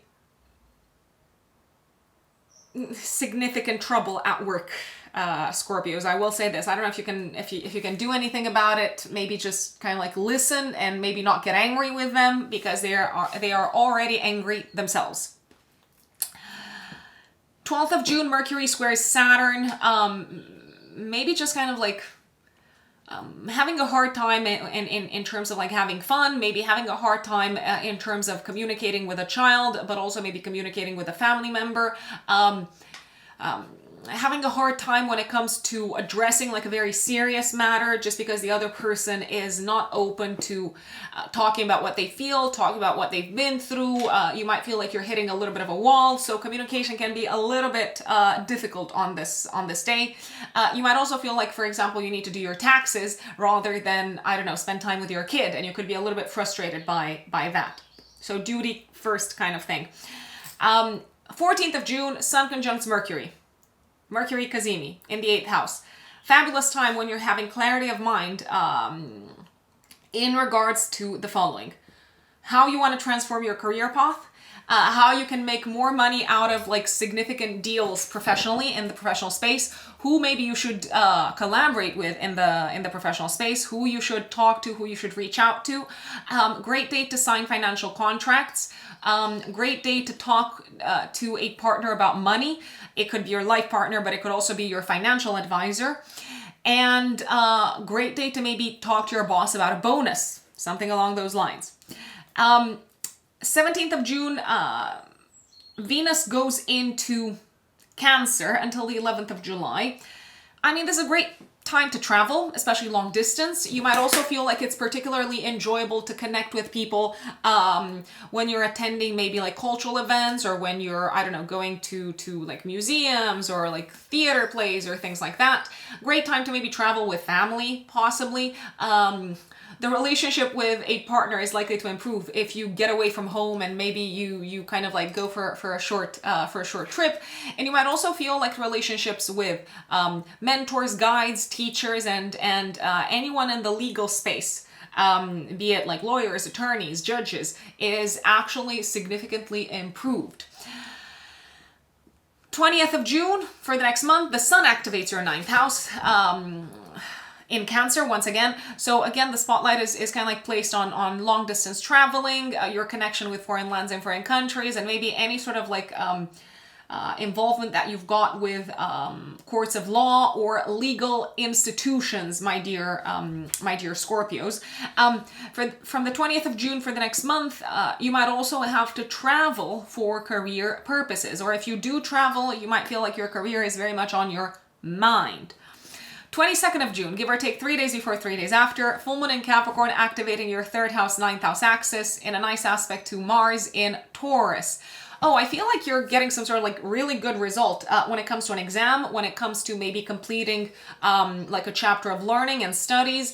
This could also be a really good time when you sign a deal or like agree on something involving like a sale or a purchase. You could decide to sign up for some sort of a class or a course, or to kind of like welcome in your life a coach or a mentor. This can also feel like a time when you're having a very productive conversation about how to move forward with a partnership, how to turn this partnership, be it life partnership or business partnership, how to turn it into a really successful, functional relationship. And this can also be a great time for you to have long-term conversations where you're probably going to feel like you're on the same page with a partner about children, and especially children's education. Some of you could be traveling around this time. That is very likely. If you are traveling, especially for business purposes, you're probably going to find that your trip is very successful. If you're traveling to maybe, I don't know, sign up for university, once again, it might feel like the trip is very, very successful. And you could also complete something that involves writing or kind of like speaking or some sort of an exam. You might complete a project on a topic that you're very passionate about and that you've decided to dedicate time studying and learning more about. And 26th of June, Mercury trines Saturn. I mean, I like this day because it feels like you can finally talk to your kids and be on the same page. You can talk about long-term plans. They get you, you get them. It's also a great time to travel with family members or with loved ones. I mean, you would assume family members or loved ones, right? They probably are. I'm just being... just channeling my Mars in Gemini, being the trickster a little bit. It's also a great day to maybe finalize a creative project that involves writing or speaking or coming up with kind of like creative ideas. Great day for a date also. maybe a date after work, and great day to sign up for like a long-term class in some shape or form. And that, my lovely Scorpios, is the month of June for you. My dear Sagittarians, Sagittarius suns and Sagittarius risings. June 2024. What does it have in store for you? Well, Sagittarians, I have to say this. There's going to be a lot going on this month in your relationship sector. And when I say in your relationship sector, I'm not just referring to romantic relationships. Sure, if you are single, Sagittarians, I have to say this, especially for Sagittarius risings, June can be a very, very productive month.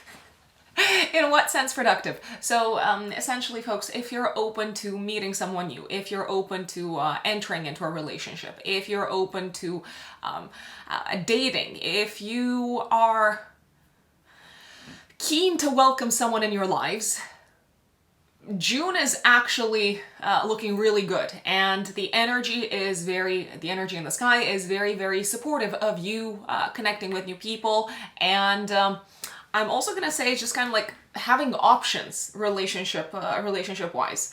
But going back to my point around relationships, not all relationships have to be romantic. I sometimes feel like quite weird saying this, but people are really, really generally very quick to jump to conclusions. I've noticed, not everyone, but a good portion of people. When I say relationships, automatically people think, oh, marriage, oh, romance, oh, dating. So that is actually super inaccurate. We have relationships with so many people in our lives, from our family members, our friends, our coworkers, I don't know, our accountants. These are all relationships. So a lot going on this month, Sagittarius, in your relationship sector, not just romantic, but generally in terms of interacting with other people. There is a high chance that new relationships will kick off this month. There is also a high chance that you might revisit existing relationships, existing connections, existing collaborations, Sagittarius. And there's also a high chance that there will be people coming into your life this month that kind of like steer your life path in a different direction, in a novel direction. There is a very high chance, Sagittarians, that you will form this month a new work connection, a new work collaboration. When? Especially if you ask me, in the first week of June. Why? Because we're going to have a new moon in your 7th house of connections and collaborations, in conjunction with Venus. And Venus is the ruler of your house of day-to-day work and also health. So around the time of the new moon, 6th of June, 3 days before, 3 days after, you might start off a new partnership, a new business collaboration, as I said. You could, for example, sign a new client, you could get a new client, or you could start working with someone who is in the same field, in the same space that you're activating in. And I gotta say that this connection is probably going to be very, very productive, very, very fruitful in the long term. The first week of June is also a fantastic time, Sagittarians, to reach out to people and to welcome people reaching out to you. You might actually be pleasantly surprised to see that someone comes into your life and offers you a new job opportunity or a new business collaboration. Also around the time of the new moon, 6th of June, active 3 days before, 3 days after, you might start working with someone new when it comes to your health. So you could, for example, start, let's say working with a personal trainer, or you could start maybe working with a naturopath. It feels like someone new can come into your life and bring you some sort of like new ideas, new knowledge, educate you in a novel direction when it comes to your health, when it comes to what is healthy for you, what is unhealthy, when it comes to maybe introducing new habits in your day-to-day life in such a way that they support your health, wellness, and well-being. So if you have been thinking of starting this type of collaboration health-wise, Sagittarians, I gotta say, the stars, the cosmos is on your side.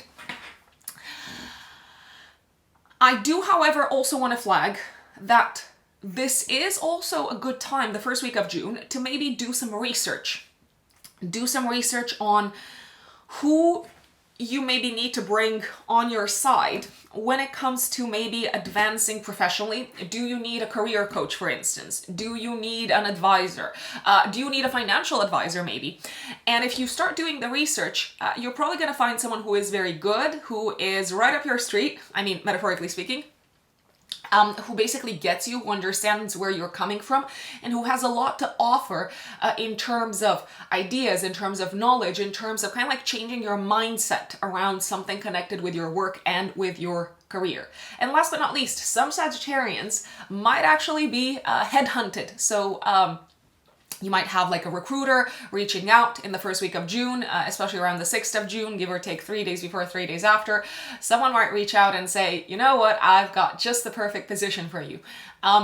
Is it likely to be lucrative? Yes. Is it likely to contribute to significant growth career-wise? Also yes. So just wanted to make you aware of this. Now going back to the relationships aspect. Sagittarians, especially Sagittarius risings, if you are in a relationship already, it feels like the first week of June, especially around the 6th of June, maybe even 3 days before, 3 days after, something big is happening in the life of your partner. Your partner is going through some sort of like process of growth, of expansion, of evolution. They're stepping into a new chapter. Possibly career-wise, they might get a new job, they might enter a new sector, they might enter a new field. It feels like there are some really, really, really exciting news and developments happening in the life of your partner, and you seem to be also really thrilled, you seem to be excited, you seem to be happy for your partner. Indeed, this sort of like new chapter, this path of advancement for your partner might bring in some changes in the home space. So for example, you might need to figure out a new, a new schedule, a new routine, who takes the kids to school or something like that. But I gotta say, your partner is in for a treat, and you do seem to be super supportive of them. So I'm really, really, really liking this. It looks like your partner's life is about to go through a very significant transformation for the better. Now, if you are open to meeting someone, Sagittarians, I would not be surprised if you did meet someone in the first week of June, romantically, so if you're single, and if you felt like, you know what, I've got options. 3rd of June, 4th of June, 6th of June, also fantastic days to go out on a date, fantastic days to open up to potential romantic partners. You also seem to connect and to collaborate very well in these in this first kind of like week of June, and especially on these 3 days, 3rd, 4th, and 6th of June, you seem to collaborate very well with someone and to be very aligned mentally. Maybe in terms of a work-related project, ideas are flowing, conversation is flowing, so I'm absolutely loving the first week of June, Sagittarians.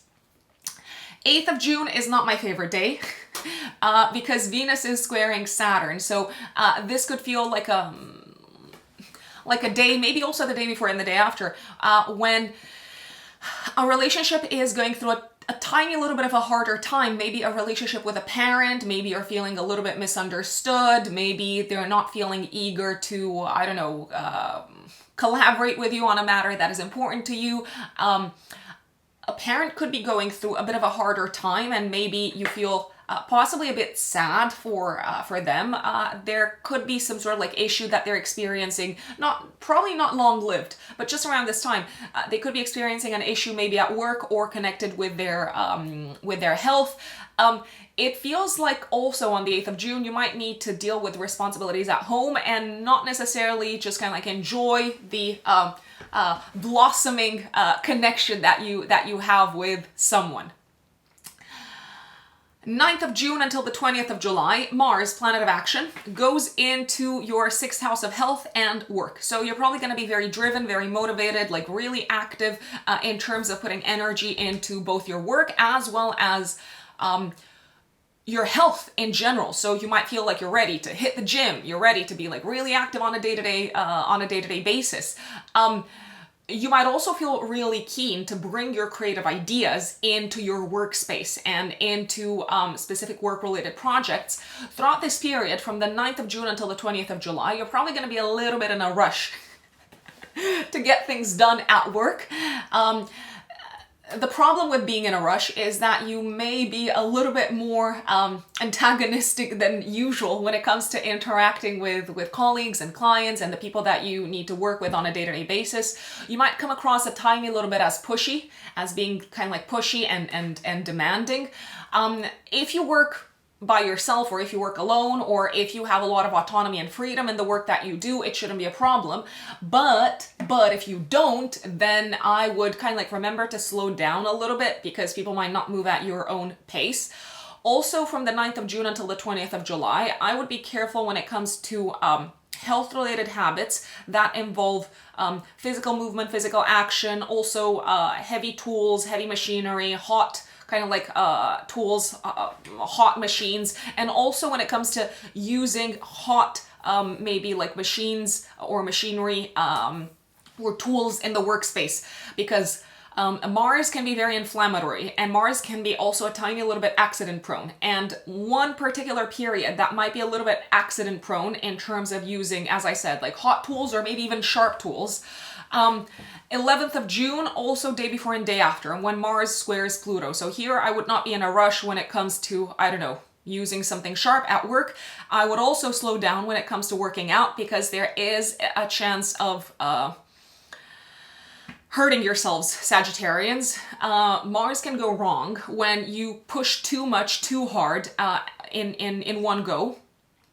I would also maybe slow down and not get into a conflict around the 11th of June, day before and day after, with a colleague or with someone in the workspace, or maybe with someone who is supposed to offer you some sort of a service. So, I don't know, let's say you go to the garage to get your car fixed, and you might be feeling like people are like dragging their feet, and you get angry and it can escalate. So slow down and remember that you don't have to say everything that you think.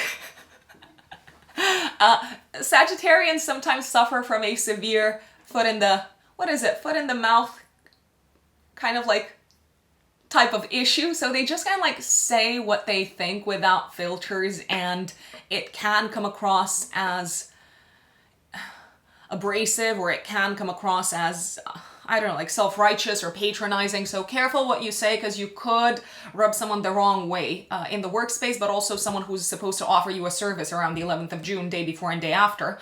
Also, please, please, please do not speed around the 11th of June. Take it slow, take it easy when it comes to driving. And also remember that if you want to get into work on time around the 11th of June, day before and day after, I would leave home quite early, because there might be an incident on the road that slows you down, and you might even like still need to make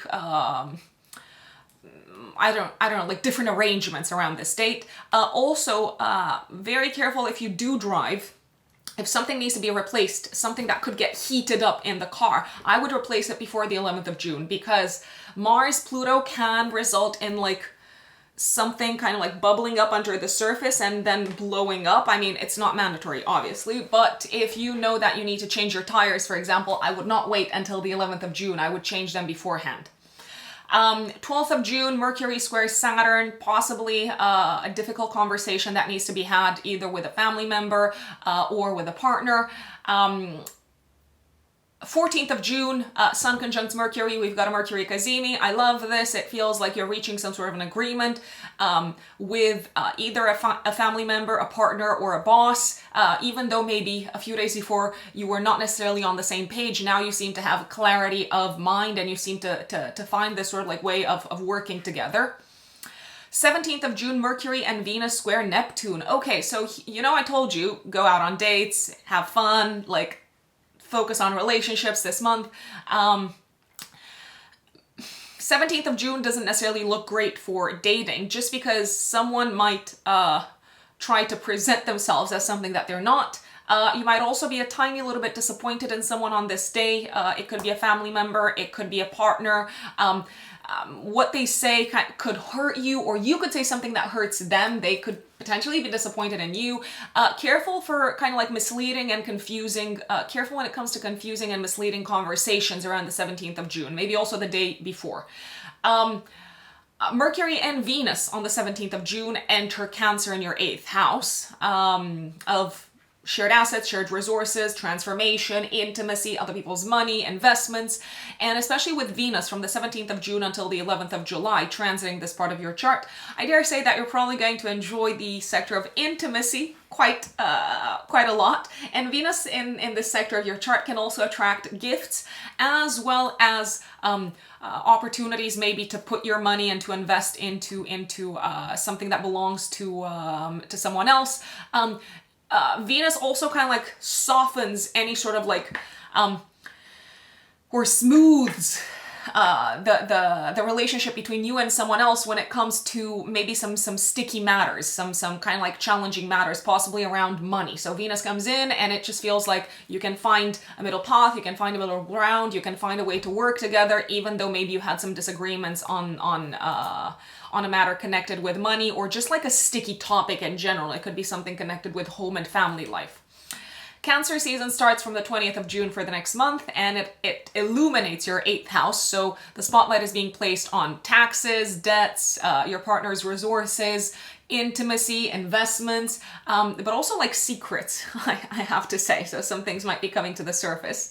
22nd of June, Sagittarians, active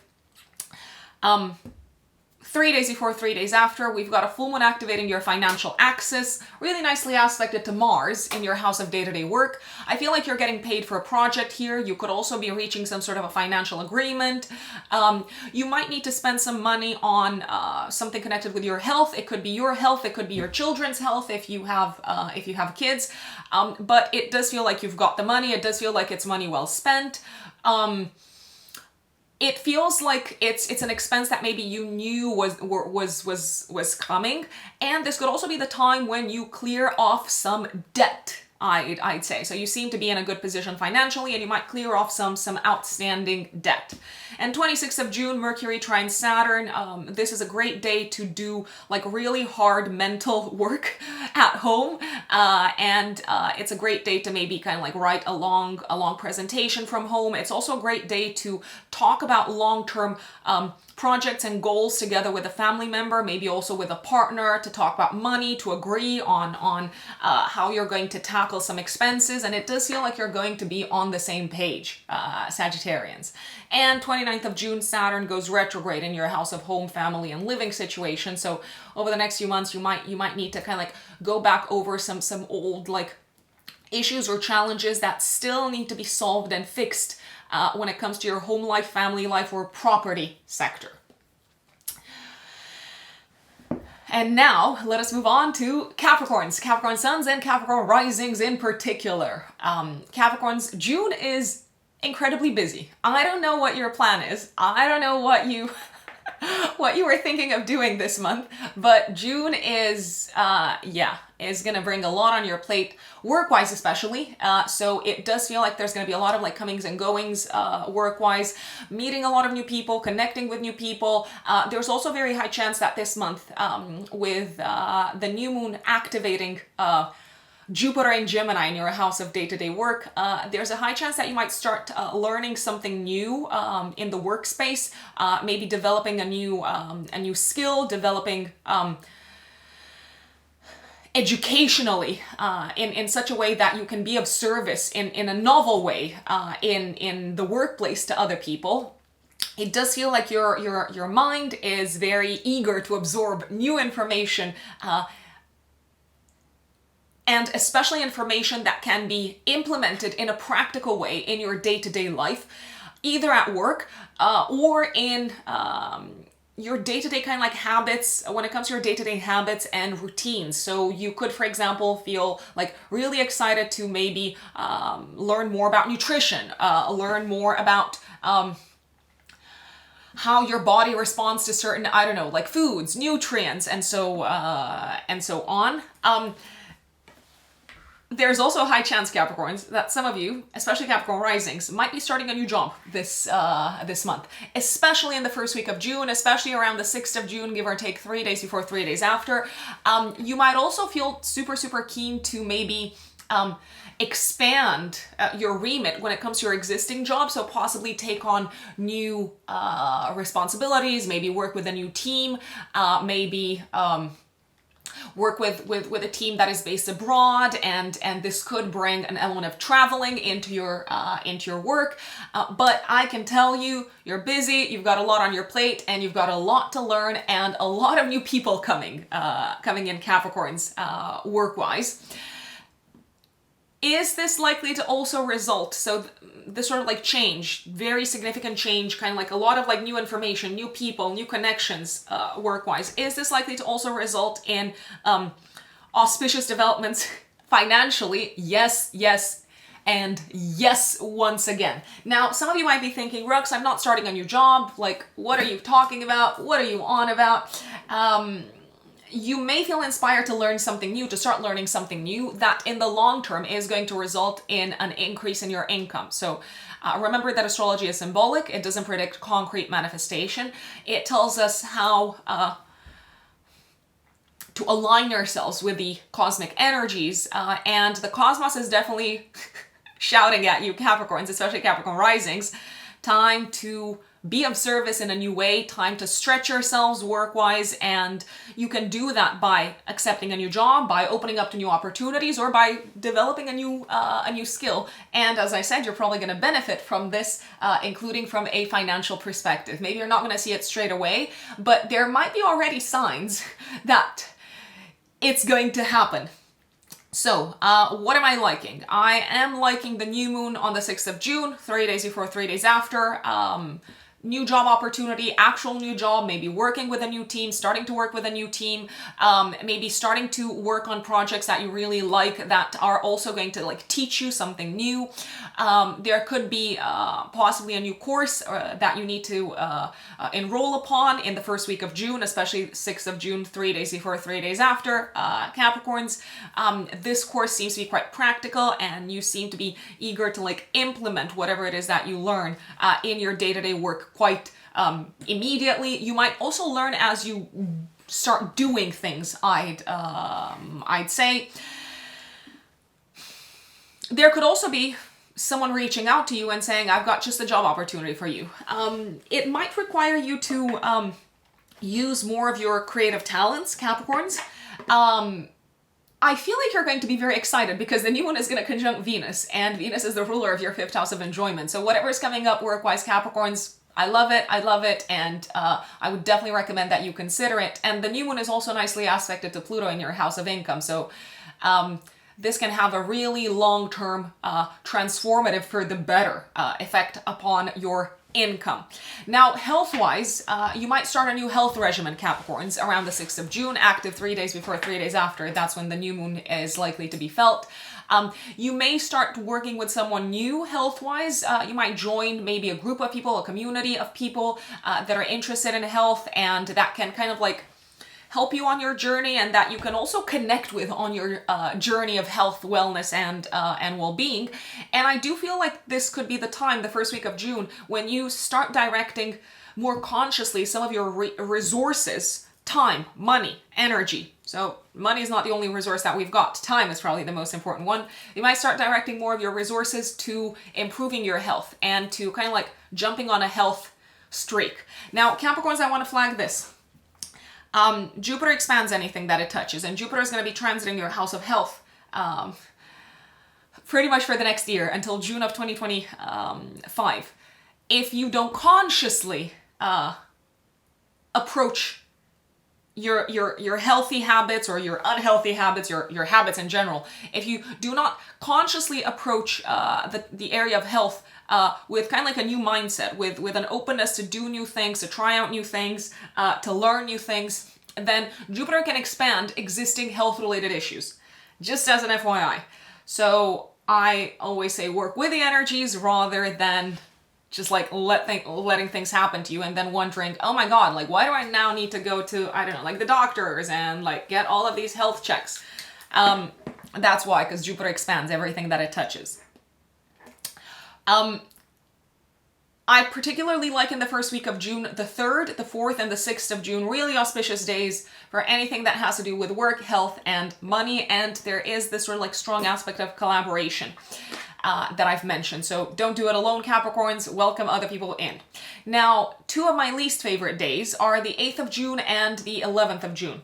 8th of June, active, maybe also day before and day after. Venus squares Saturn. It could just feel like communication with someone at work isn't necessarily going anywhere, or it's quite slow, or you might feel possibly a little bit misunderstood. You might also feel possibly not very well prepared for something that you need to do work-wise.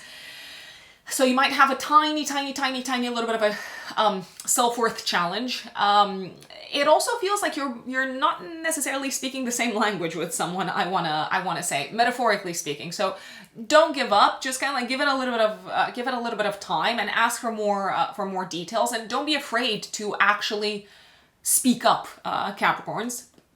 11th of June, active day before and day after. Mars squares Pluto. I don't like this. Why? Because it feels like you could have an explosive fight, an explosive quarrel with a child if you have children, with a lover if you have a romantic partner, with a family member also very possibly. It could be an explosive fight, a very kind of like strong, like really damaging argument around money, around it could also have something to do with like your living situation. It could also have something to do with what you choose to spend your money on, and also what you're passionate about. So maybe someone like from the family says, why are you spending all of this money on this thing? And you kind of like take it very personally and you say, but I love this thing, I love doing this thing, like what are you talking about? And it can really escalate. So choose your battles very carefully. You could also become very angry because you discover something about a child, a family member, or a lover, something that they've hidden from you, something maybe connected with their finances, something that maybe makes you feel like really personally attacked, and could potentially damage a tiny little bit the trust between the two of you. My big recommendation is to not jump into a fight, and also to be very careful how you come across, because this is a very strong kind of like ego battle. Battle of like wills, I'd say, and you don't want to alienate. I mean, maybe you do, but I don't believe you want to alienate someone for good. I would also be very careful 11th of June, give or take the day before and the day after, not to engage in any sort of like dangerous hobbies, passions, or sports. So this is definitely not the day to, I don't know, go bungee jumping, or these are not days to like speed, like on a racetrack, to go bungee jumping, or like, I don't know, like do something risky that kind of like seemed fun, but then it turned out to be not fun.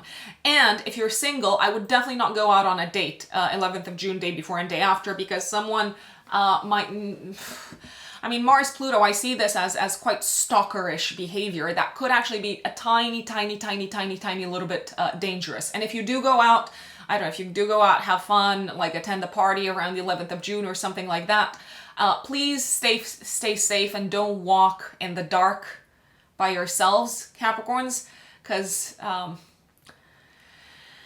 yeah, there could be some dangers lurking in the shadows. I mean, I'm just gonna be really like straightforward with you. Mars Pluto can be dangerous, just as an FYI. So take it slow and take it easy. And if you don't need to go out, don't go out. And especially when it comes to like parties or these types of events.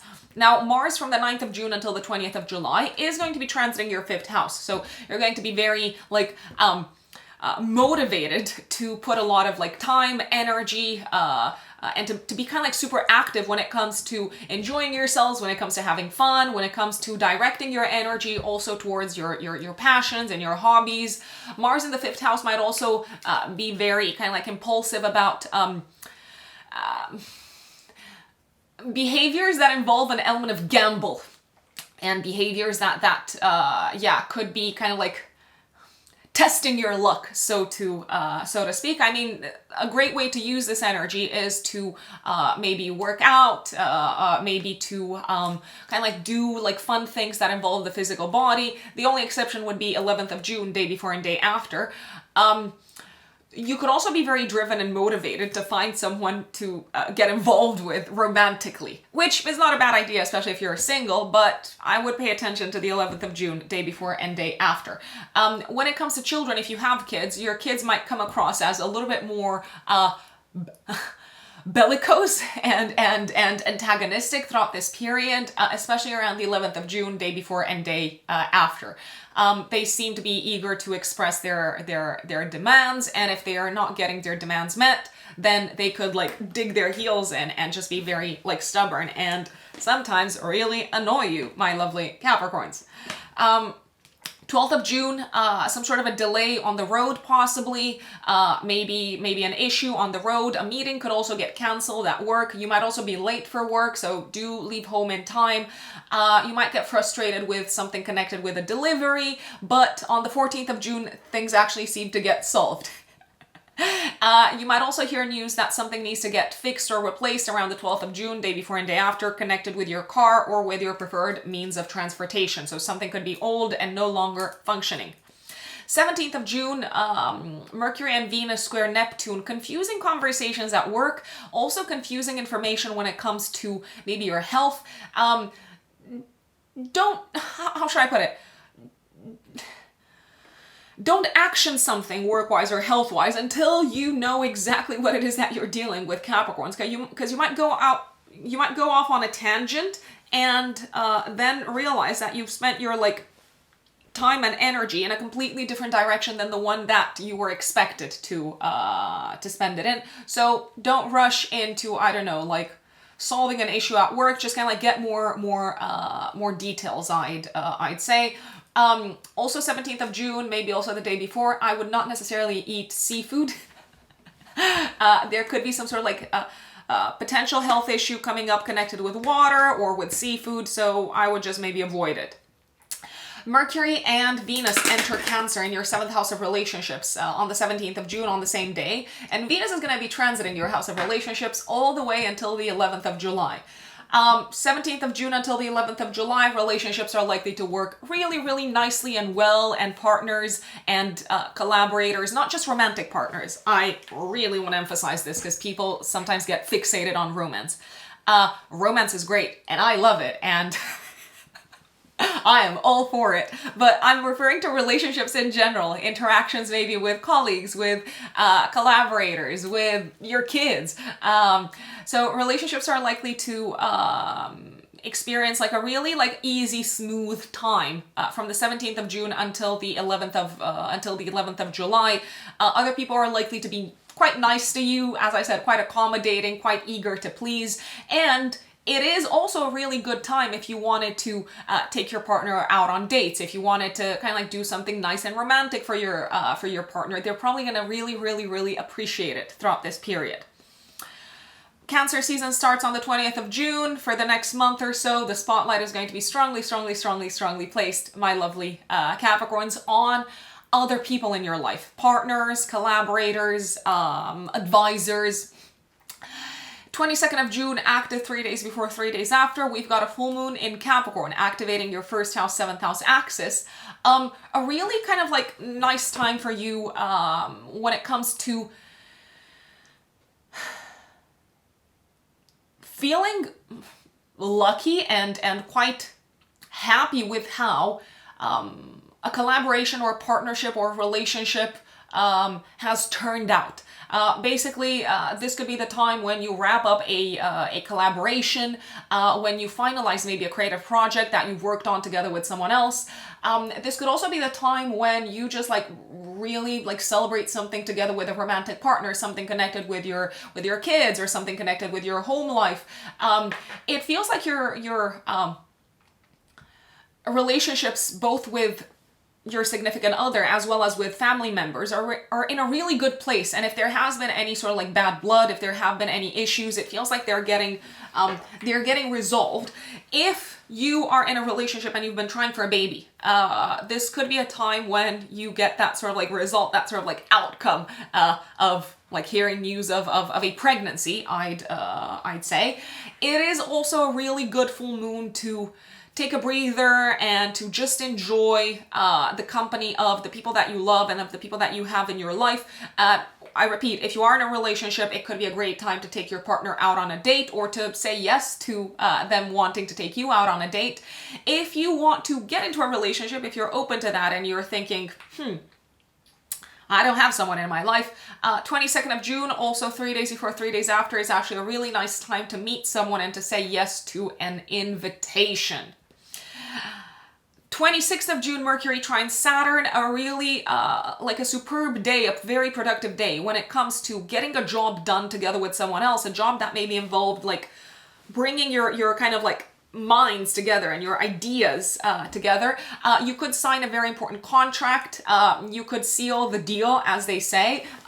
It's also a great day to maybe make a purchase or to make a sale. So sales are really nicely aspected. You could feel like, yes, I've got just the right person.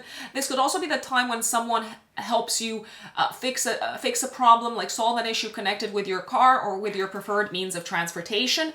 And if you need to present something to someone, I dare say that presentations and you like talking to someone are likely to go very well, and you're likely to persuade them if you take a more kind of like down-to-earth, traditional, conservative approach to whatever it is that you are presenting.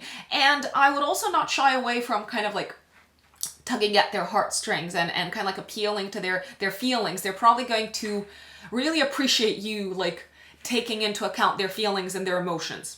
And 29th of June, Saturn goes retrograde in your third house. So for the next few months, Capricorns, it feels like you're going to have to revisit some of the issues or some of the things that you've been like learning or studying or kind of like putting energy into mentally and intellectually over the past year. I'd say actually like even more than the past year, possibly since March of 2023.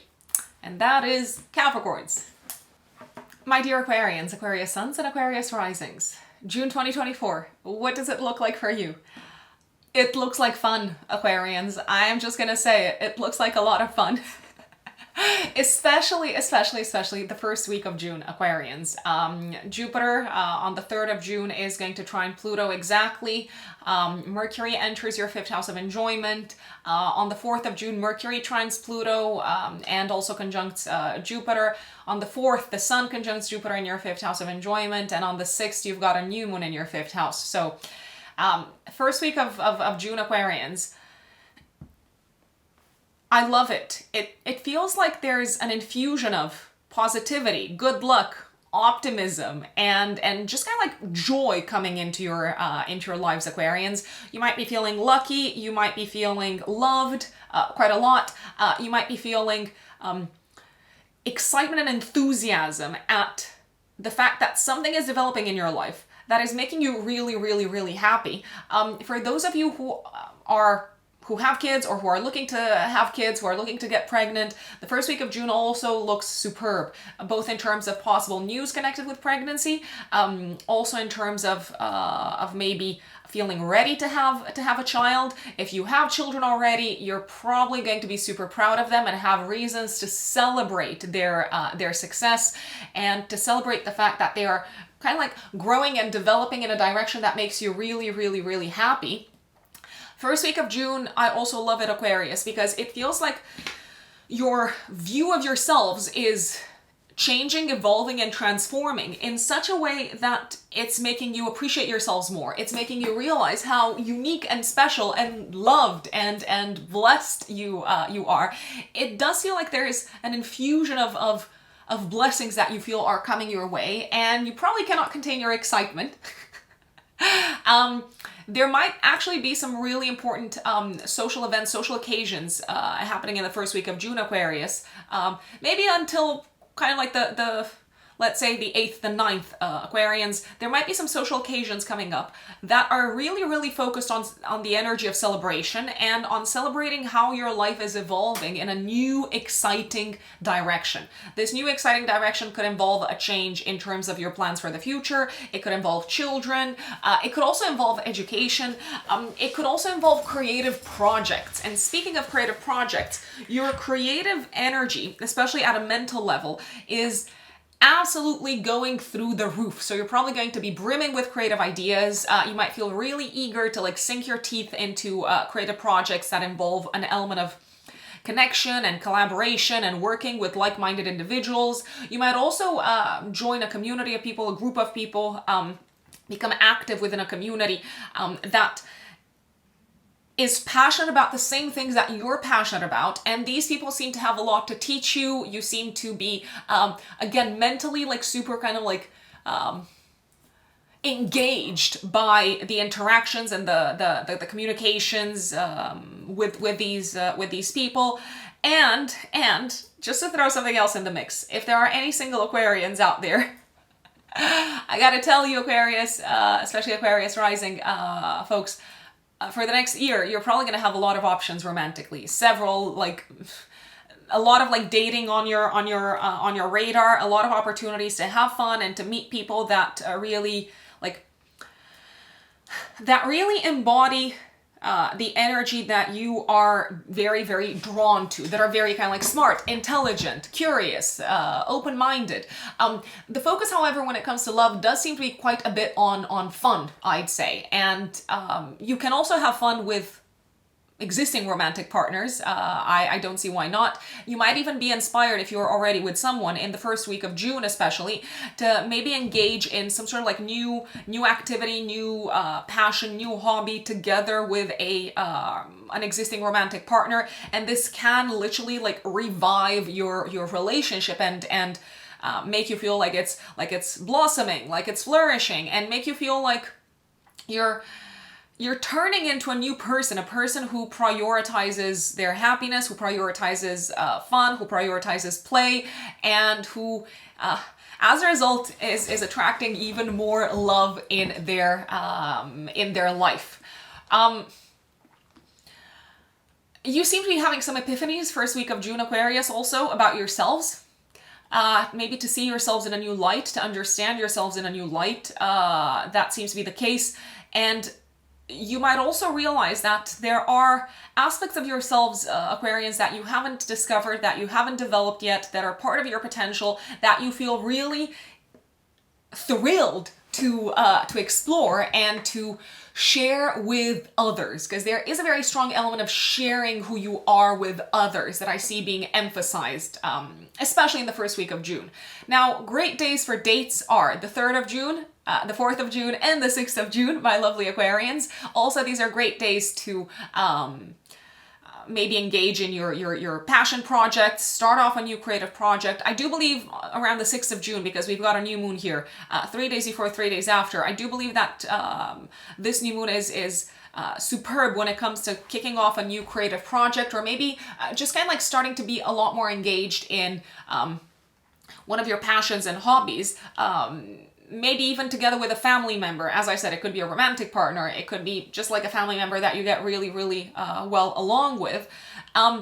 This could also be the time when you start directing, 6th of June, 3 days before, 3 days after. You could start directing a great deal of your creative energy towards something connected with your home life, family life, and living situation. So if you are, for example, thinking of redecorating the house, this is looking great. And that's just like one example.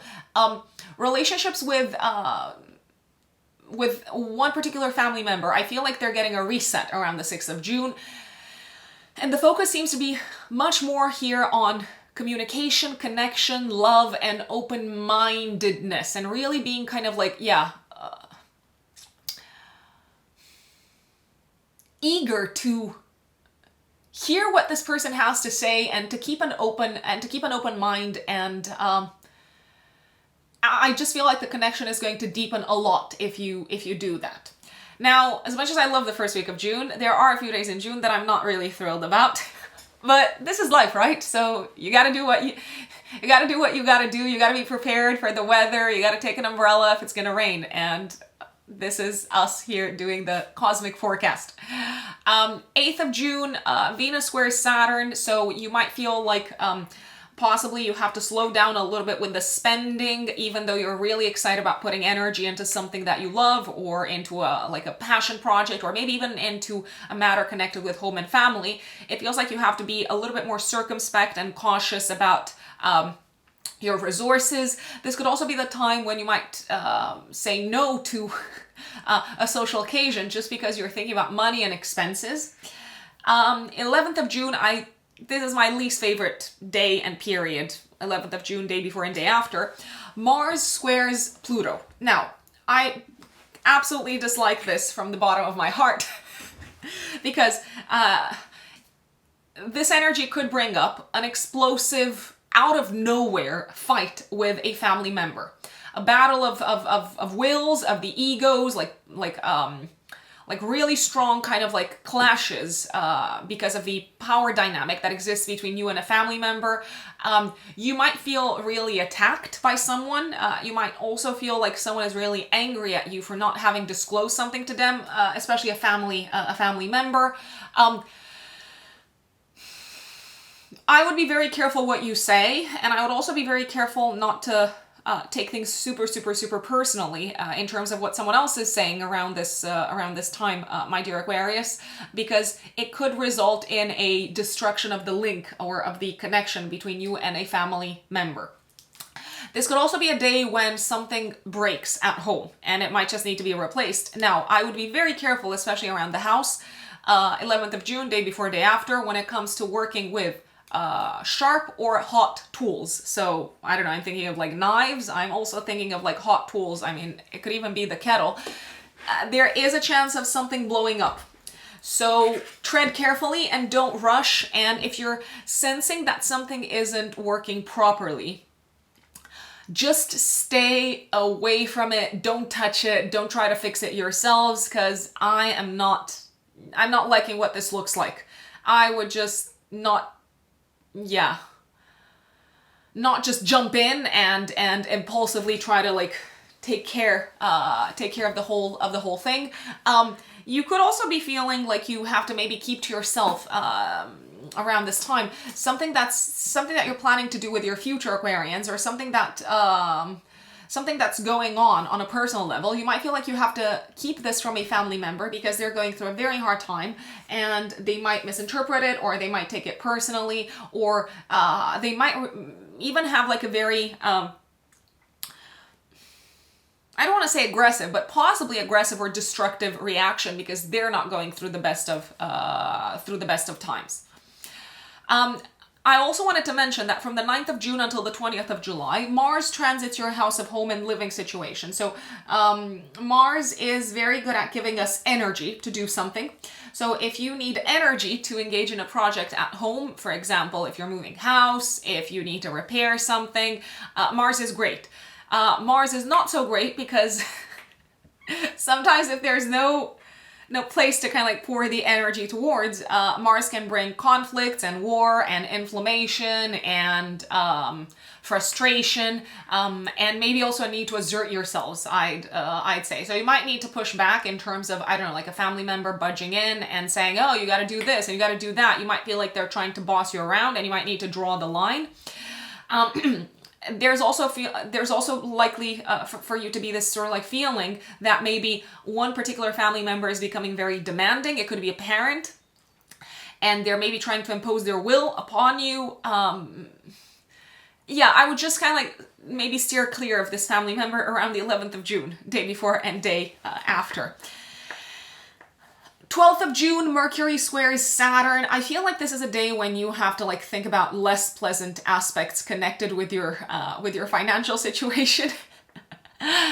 Maybe curb your spending, or revisit some expenses, or maybe just kind of like pay for something that costs quite a lot connected with your kids. 14th of June, Sun conjuncts Mercury. Significant clarity of mind in terms of understanding what makes you happy, in terms of maybe having like really potent creative ideas. Also a great day when it comes to children. There could be good news connected with children, maybe connected with their education. 17th of June, Mercury and Venus square Neptune. Careful not to overspend or not to just like lose your wallet if you're going out and having fun. Also, there could be some confusion when it comes to an expense. Maybe you have been charged the wrong amount. Yeah, like something doesn't seem right here, and I would investigate. If you're going out on a date around the 17th of June, you might be disappointed in someone, or you might feel like they're lying to you, or they might try to, I don't know, pull the proverbial wool over your eyes. So especially if you're single and you're dating, this is not necessarily a day in which you feel like, yes, I found the person, they get me, I get them. You might even feel like they don't really get some of the things that you're into and that you're passionate about, and that could also be a tiny little bit disappointing. Now, 17th of June, Mercury and Venus, so same day, they go into your 6th house of day-to-day work, and Venus is going to be transiting your house of day-to-day work in Cancer until the 11th of July. Why do I like this? Because you're probably going to really enjoy your work throughout this period. It may feel like really pleasant, really fun to engage in your day-to-day projects. Venus also has this very like soothing effect upon your health. So if you've been feeling in any shape or form like, I don't know, like sick or tired, or if you've been experiencing any health issues, Venus comes in and it's generally like a very healing energy. And relationships with coworkers are likely to go quite well also throughout this period. Now, the Sun enters your 6th house in Cancer, Aquarius, especially Aquarius risings, 20th of June for the next month. So the spotlight is going to be very much placed on work and health, and kind of like having a lot on your plate on a day-to-day basis. 22nd of June, active 3 days before, 3 days after, we've got a full moon in Capricorn, activating your axis of work and health and service. It feels like you are ending a project work-wise, or some of you could even be releasing a job altogether, maybe saying goodbye to a job, maybe saying goodbye possibly to a team member. So if you're not saying goodbye to a job, you could be kind of like wrapping up, kind of like bringing to a close the collaboration with maybe a team at work. This could also be the time when you finalize something, so like a project that required work and effort connected with your home life and family life, and maybe even property sector. You could finally pay maybe the last, I don't know, like installment on something connected with your family life or with your property sector. It feels like this is a great time to rest, and you might need to rest. You might need to take some time off. It feels like it's necessary. You knew that it was coming. You've got the support of your family. You've got the support of maybe even like work colleagues. So don't be afraid to like wrap things up and say, okay, I'm taking some time off. And 26th of June, Mercury trines Saturn, really productive conversations around money and finances. It feels like you're kind of like getting your finances in order. It could also be a great day to make a purchase, to make a sale, or to wrap something up that took you a long time at work, something that required maybe a lot of like explanations, a lot of research, a lot of like intellectual work. You could be presenting this thing to a client or to someone that you've been working with, this sort of like project that you've put a lot of mental energy into, and I dare say that the response is probably going to be really, really good, so really positive. The feedback's going to be really positive. This could also be the day, 26th of June, when you make a purchase or a payment connected with your health. Once again, it feels like it's money very, very well spent, and you knew that it was coming and you've got the money. And if you are having any sort of like medical procedures or medical kind of like appointments scheduled for this kind of like day, 26th of June, maybe also the day before, they're probably going to go really well. They're going to be super like reassuring. So I'm liking it. And Saturn goes retrograde 29th of June for the next few months. It feels like you might need to revisit a little bit your budget, your expenses, your spending, and what really matters to you in general, my lovely Aquarians. So your value system. And Pisces, my dear Pisces, Pisces suns and Pisces risings, thank you for sticking around for your June horoscope. What is going on in June? Well, a lot's happening at home, my dear Pisces. A lot happening at home, especially in the first week of June. There could be a lot going on in terms of your family life. So the family could be growing, expanding. You could hear news of expansion. Maybe someone's having a baby. Maybe someone in the family is getting married. Generally good news, and a lot of like conversations with like family members about like the future, about how their life is going to change, about maybe how your home life is going to change if you're the one having a baby. There could be talks about maybe considering different options in terms of home and living situation, I want to say, in the first week of June, my dear Pisces, especially Pisces risings. And if you are having these talks, which you might be having, just as an FYI, I feel Pisces, like you're probably going to keep them secret, or you're probably going to keep them in a closed circle. So I feel like there's more people involved in this, but I don't feel like you're going to share this straight away with the outside world. So it feels like something that you're probably going to be discussing and planning and thinking about and maybe doing research on in private, behind the scenes, with just kind of like your closest circle. For the next year, Pisces, I dare say, until June of 2025, that you may want to reconsider, and you may feel like ready to say yes to new options, to different options when it comes to your living situation. So some of you could be looking at another property, some of you could be looking at relocation, some of you could be looking at, I don't know, just living someplace else for a while. So I don't know, like working abroad, working remotely, and just kind of like experiencing life someplace else. There's also a chance that your family might be going through an expansion throughout this period, and a lot is kind of like coming to the surface around these themes. It could be coming to the surface, and you could become mentally aware of it in the first week of June, my dear Pisces. 6th of June, active 3 days before, 3 days after, we've got a new one in your house of home, family, and living situation, conjunct Venus.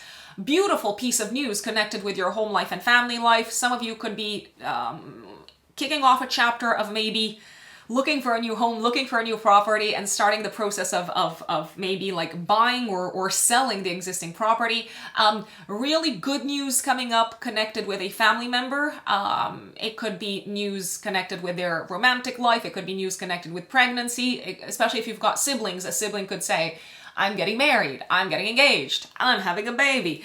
And this also feels like the 6th of June, 3 days before, 3 days after. It feels like the time when you're getting a reset in terms of the relationship with a family member.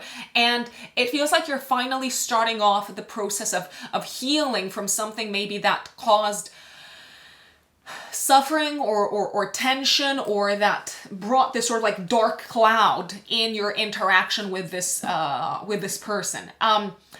You are ready for new things at home and in your family life, my dear Pisces risings, and new things are indeed coming, and new people might also be coming as well. It also feels like there's an element of something that's been growing or developing behind the scenes that is coming to your attention, that maybe you did not know of, that is coming to your attention around the 6th of June.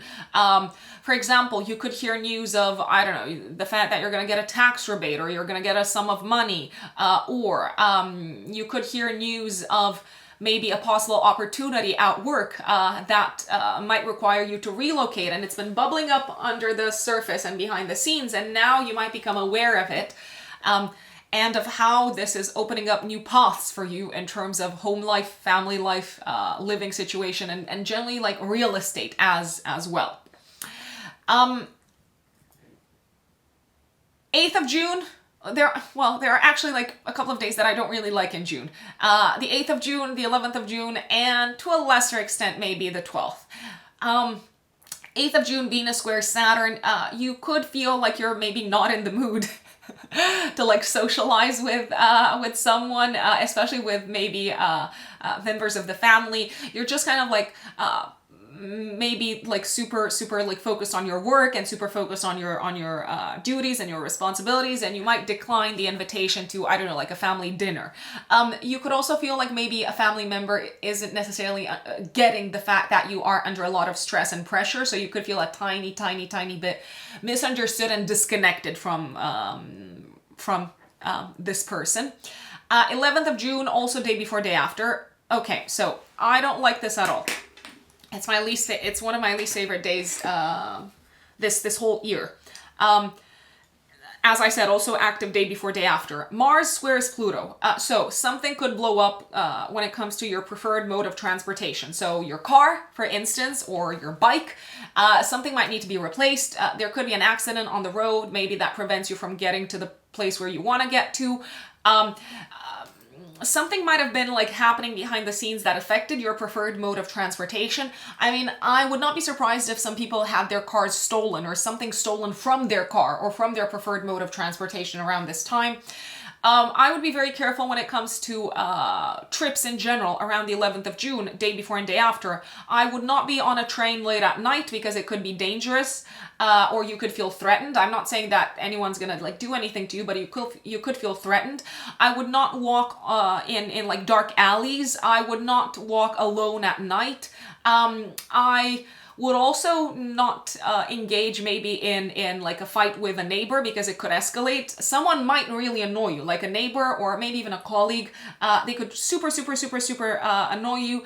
I don't think it's worth it. I think you're better off just like, yeah, maybe just ignoring them. And something could also get delayed or even canceled in terms of a trip around the 11th of June, day before and day after. So if you need to travel around this time, be it by train, be it by plane, I would recommend having insurance. It's not my favorite day to travel. If anything, I would avoid it like the plague. And there's also a possibility that, I know I'm being very dramatic, but this is not a nice aspect that's happening in the sky. Mars-Pluto can be quite dangerous. If you have siblings, you could hear something super disturbing regarding your sibling's life, something that's been going on behind the scenes, and it could make you super angry. Also careful not to get into an explosive fight with a sibling because it could result in a long-term damage of the relationship. So don't take things personally. Also, don't engage in a battle of like egos or in a kind of like power like battle because a relationship can suffer, especially with a sibling or with a friend or with a neighbor, my dear Pisces. You could also deal with like a hidden expense around this time, or someone might try to steal money from you around the 11th of June. So keep your eyes on your wallets, on your cards, and if something does get taken away from you, I would just act upon it kind of like immediately, like call the bank or things like that, which you would probably do anyway. From the 9th of June until the 20th of July, Mars transits your third house. Mars might make you rush or speed on the road. It might also make you quite direct and possibly blunter than you normally are, and more straight to the point than you normally are in terms of your speech and communications, my dear Pisces. Please don't rush on the road, and please don't say things that you're going to regret later. Slow down before you say something because you might attack someone without necessarily intending to. You might have a lot of short trips to make and a lot of phone calls to make throughout this period. It does feel like you might also need to defend yourselves throughout this period at some point from like a, maybe like I'm going to call it like an attack. It doesn't necessarily have to be that dramatic, but you might feel attacked for the way that you think and for something that you believe in. Choose your battles carefully, especially around the 11th of June, because whatever you say and whatever battle or conflict you enter into, it could affect your income. It might cost you financially, just as an FYI. If also you speed on the road, you might get a fine throughout this period. So I would just slow down. 12th of June, Mercury squares Saturn. It just feels like you might have some like tedious mental work to do at home. So I don't know, like go through your like, like taxes, do your taxes or pay pay your bills, and it just feels like, I don't want to do this, or like, this is super boring.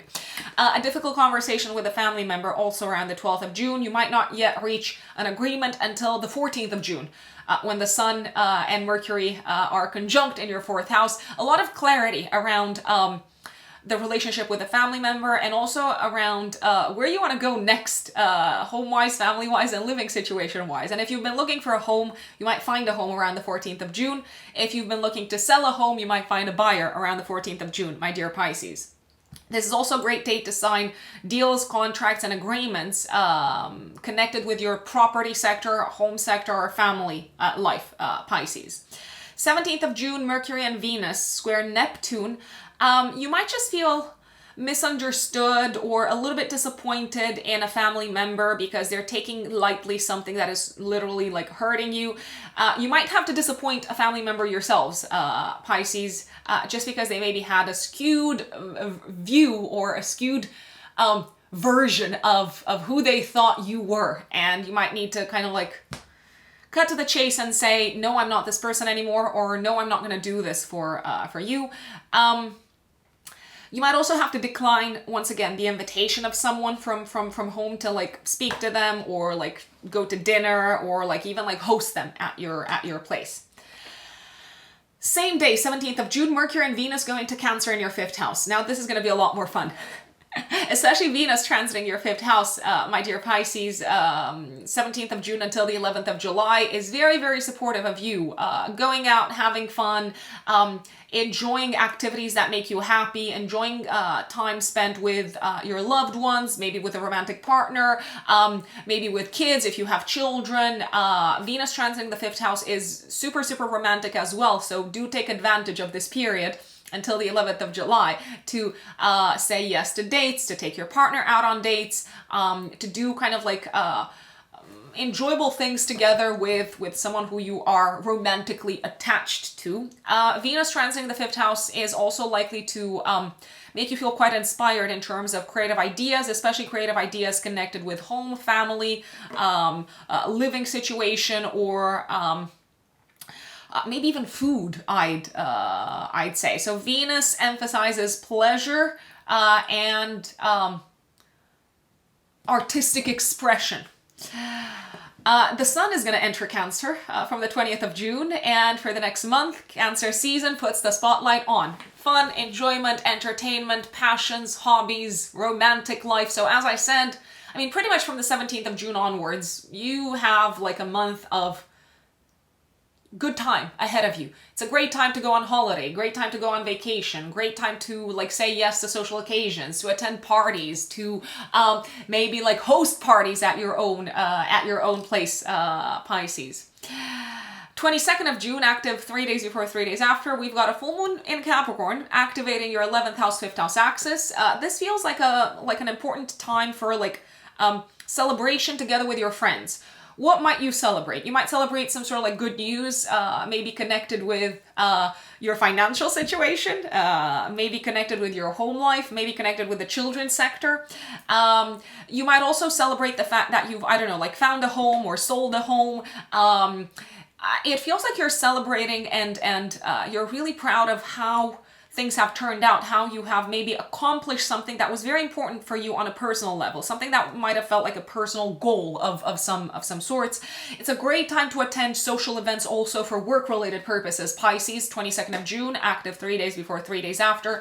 You might connect with some people that are likely to have a very auspicious impact upon your future, professionally and financially. It's also a great time to maybe present something to the world that you've been working on. My dear Pisces, around the 22nd of June.